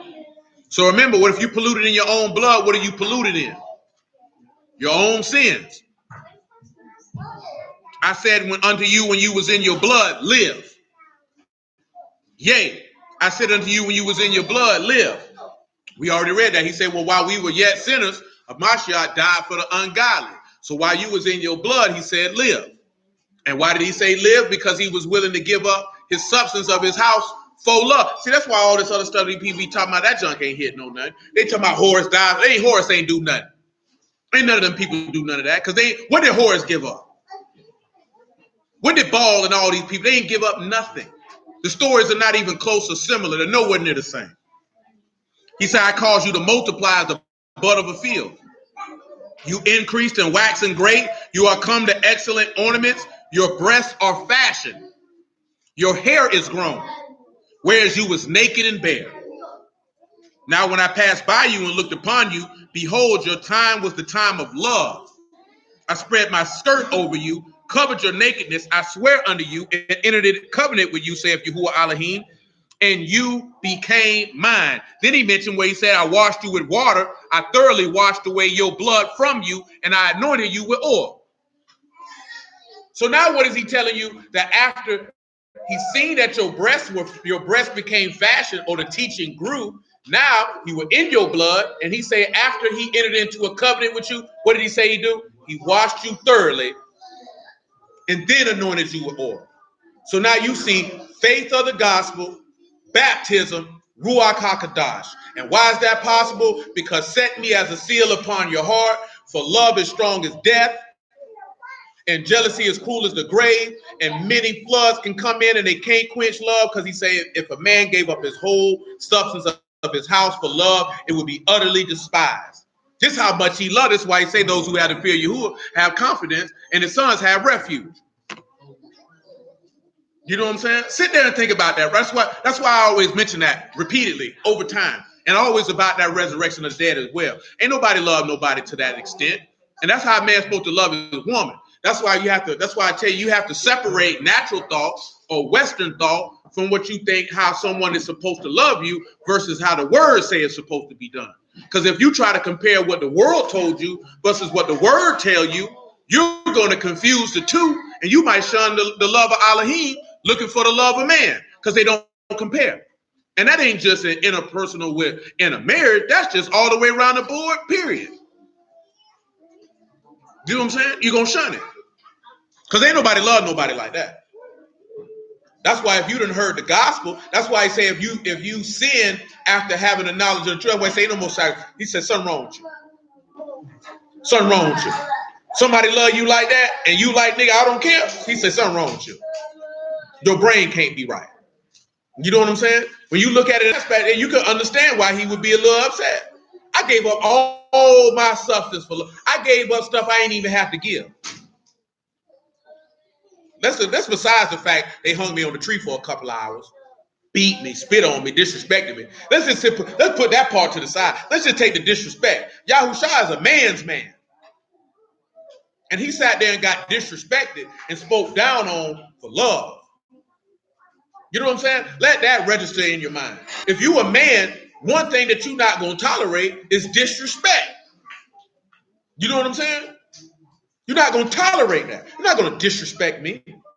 You know what I'm saying? And not only am I being disrespected, I'm being disrespected by my wife. So this is even the most ultimate form of disrespect, because this is my wife who's disrespecting me, not some random dude in the street. The woman who I entered into a covenant with, who I provided for, who I protect, who I gave gifts to, who dwells with me, she's disrespecting me. Come on, man. You can see why he'd be a little upset. You can see why he'd be a little upset. He ain't on that. Then if you just take it on a natural level, man to man, see, women, it's not the same for women. Men will die for their respect. You know what I'm saying? Men will die for their respect. And I know for some women, they don't understand that, may not understand that concept, but a man's respect is pretty much all he got. You know what I'm saying? You can't take a man manhood from him. You take a man manhood from him, what does he have left? He don't got nothing left. That's why dudes are killed for their respect. You know what I'm saying? Sometimes it be pride, but sometimes dudes really be out here disrespecting dudes, and you think this dude ain't gonna bust you upside your head. You know what I'm saying? You can't disrespect no grown man and not expect consequences and repercussions for disrespect. You know what I'm saying? A lot of dudes in this grave, because they watched their mama disrespect dudes for years and came out there in them streets with that same concept, and a nigga went and sent them to the graveyard. You know what I'm saying? Because you ain't finna be out here disrespecting me. I done seen plenty of dudes get they snot box bubble straight up, running off at the mouth, disrespecting dudes. And dude when it pop pop. Some of y'all done seen that dude's arguing with a nigga, disrespecting him. He really don't want to fight. He want to argue like he seen his mama argue. The nigga he arguing with ready to box. And while he running his mouth, cut him, hitting me, pop, pop. He shot. Can't do people like that. A man is a man. You know what I'm saying? Of course, you know, you felt like your mama taught you to disrespect men.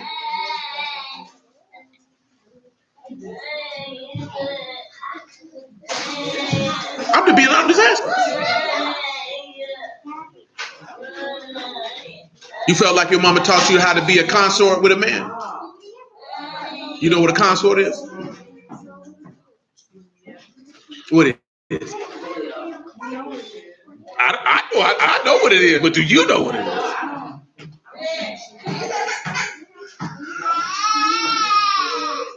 What about you, Lee? Your mama taught you to disrespect men. She taught you how to be a consort. A consort. A helpmeet. What about you, Shayla? On both? You felt like your grandma taught you how to disrespect men? I know she did.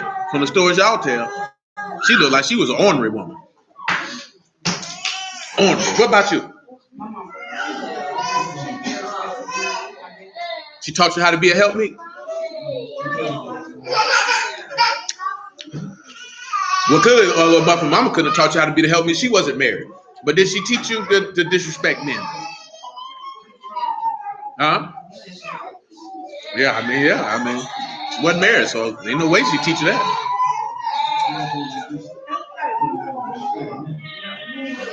No, that's not the question. That's not the question. It's not real disrespectful right now.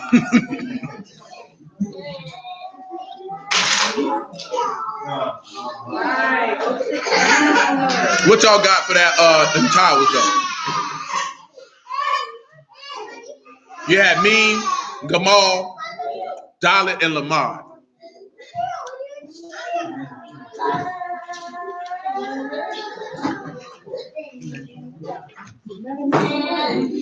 See, I tell you that the messenger's teachings was the sacrifice of life, or the sacrifice of the Ruach, which said embrace the towers. Because what does he say a tower is in Proverbs? What did he say about a tower in Proverbs? He said the name of Yahuah is as a strong tower. You know what I'm saying? And those who trust him, they run into it and they safe.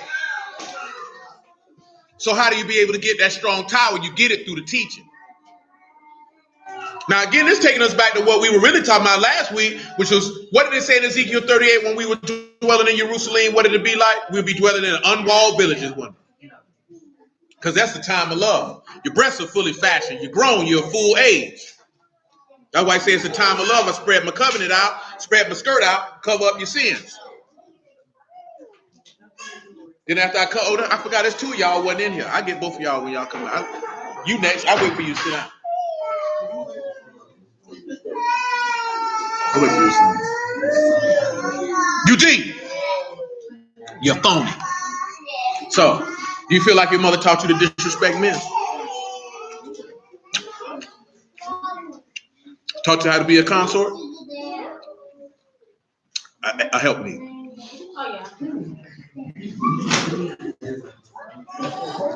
I mean, it's not a regular used word. I mean, it's not a large word.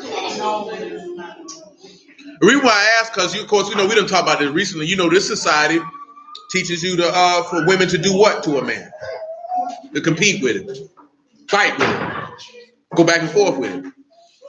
You know what I'm saying? And that's not beneficial. All right, D, it's your turn, because I just asked everybody else in here. This is a rehash. I know we probably done did it in the past. I'll wait for you to sit down.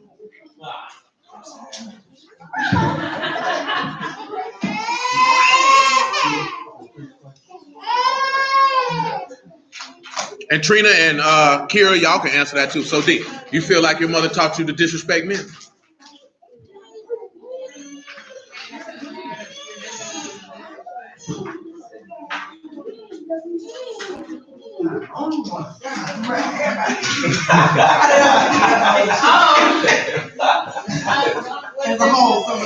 Well, what do you think? I mean, shoot, disrespect is disrespect. Everybody know it when they see it.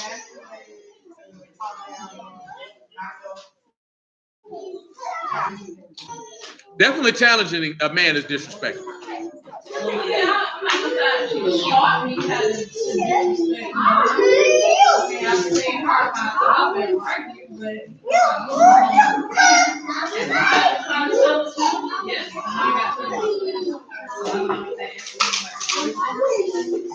Well, if you challenge him, you would disrespect him.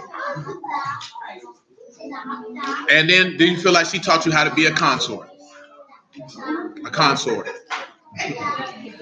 A help me.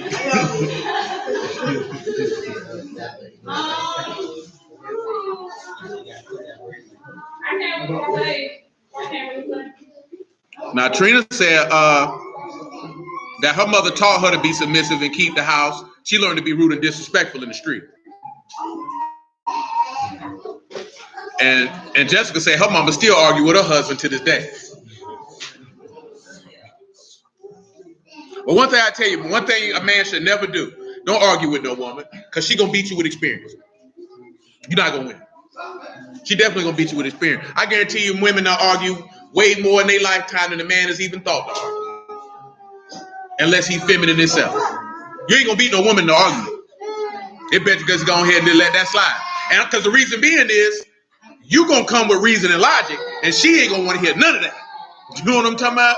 You can't argue, and it doesn't matter if they're male or female. You cannot have a conversation with somebody who is not going to yield to reason and logic.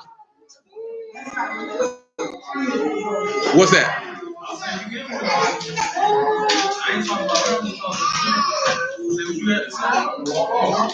Yeah, that's how you win.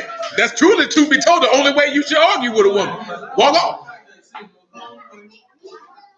You know what I'm saying? When I say really arguing, going back and forth, because as a man, they'll tell you if you go back and forth with her, you done lost respect as a man in her eyesight, because she know you ain't supposed to be going back and forth with her. You know what I'm saying? You're supposed to do exactly what you said. Be as calm as possible. I said what I said, and I'm out. You know what I'm saying? You can argue with the wall. You know what I'm talking about? Because if you go back and forth with a woman, you're not gonna beat her, because she ain't gonna use no logic or reason in the back and forth. And you ain't gonna do nothing but frustrate yourself. You know what I'm saying? Say what you gotta say and go on about your business. Because she gonna tell you about how she feel. You're gonna hear I feel 45,000 times in 15 minutes. You know what I'm talking about? About something that's straight fact. Ain't no feeling involved. This is all facts. You know what I'm saying? Reason and logic. But I feel like that it doesn't matter what you feel. What is right here in front of us? What I feel. Well, I feel like I need a beverage. You want one? Because I'm going to get some more.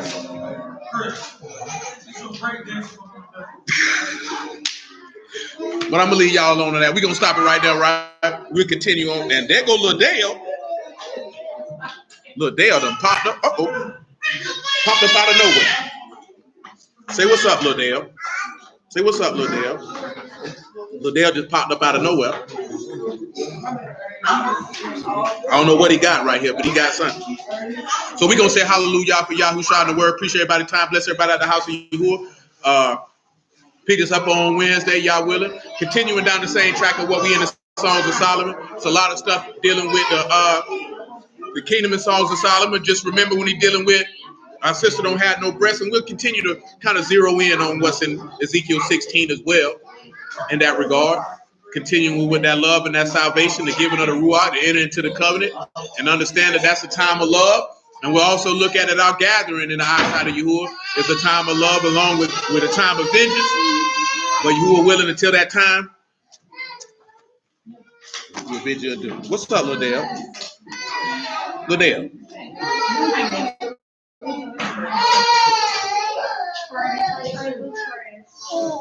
You can believe it.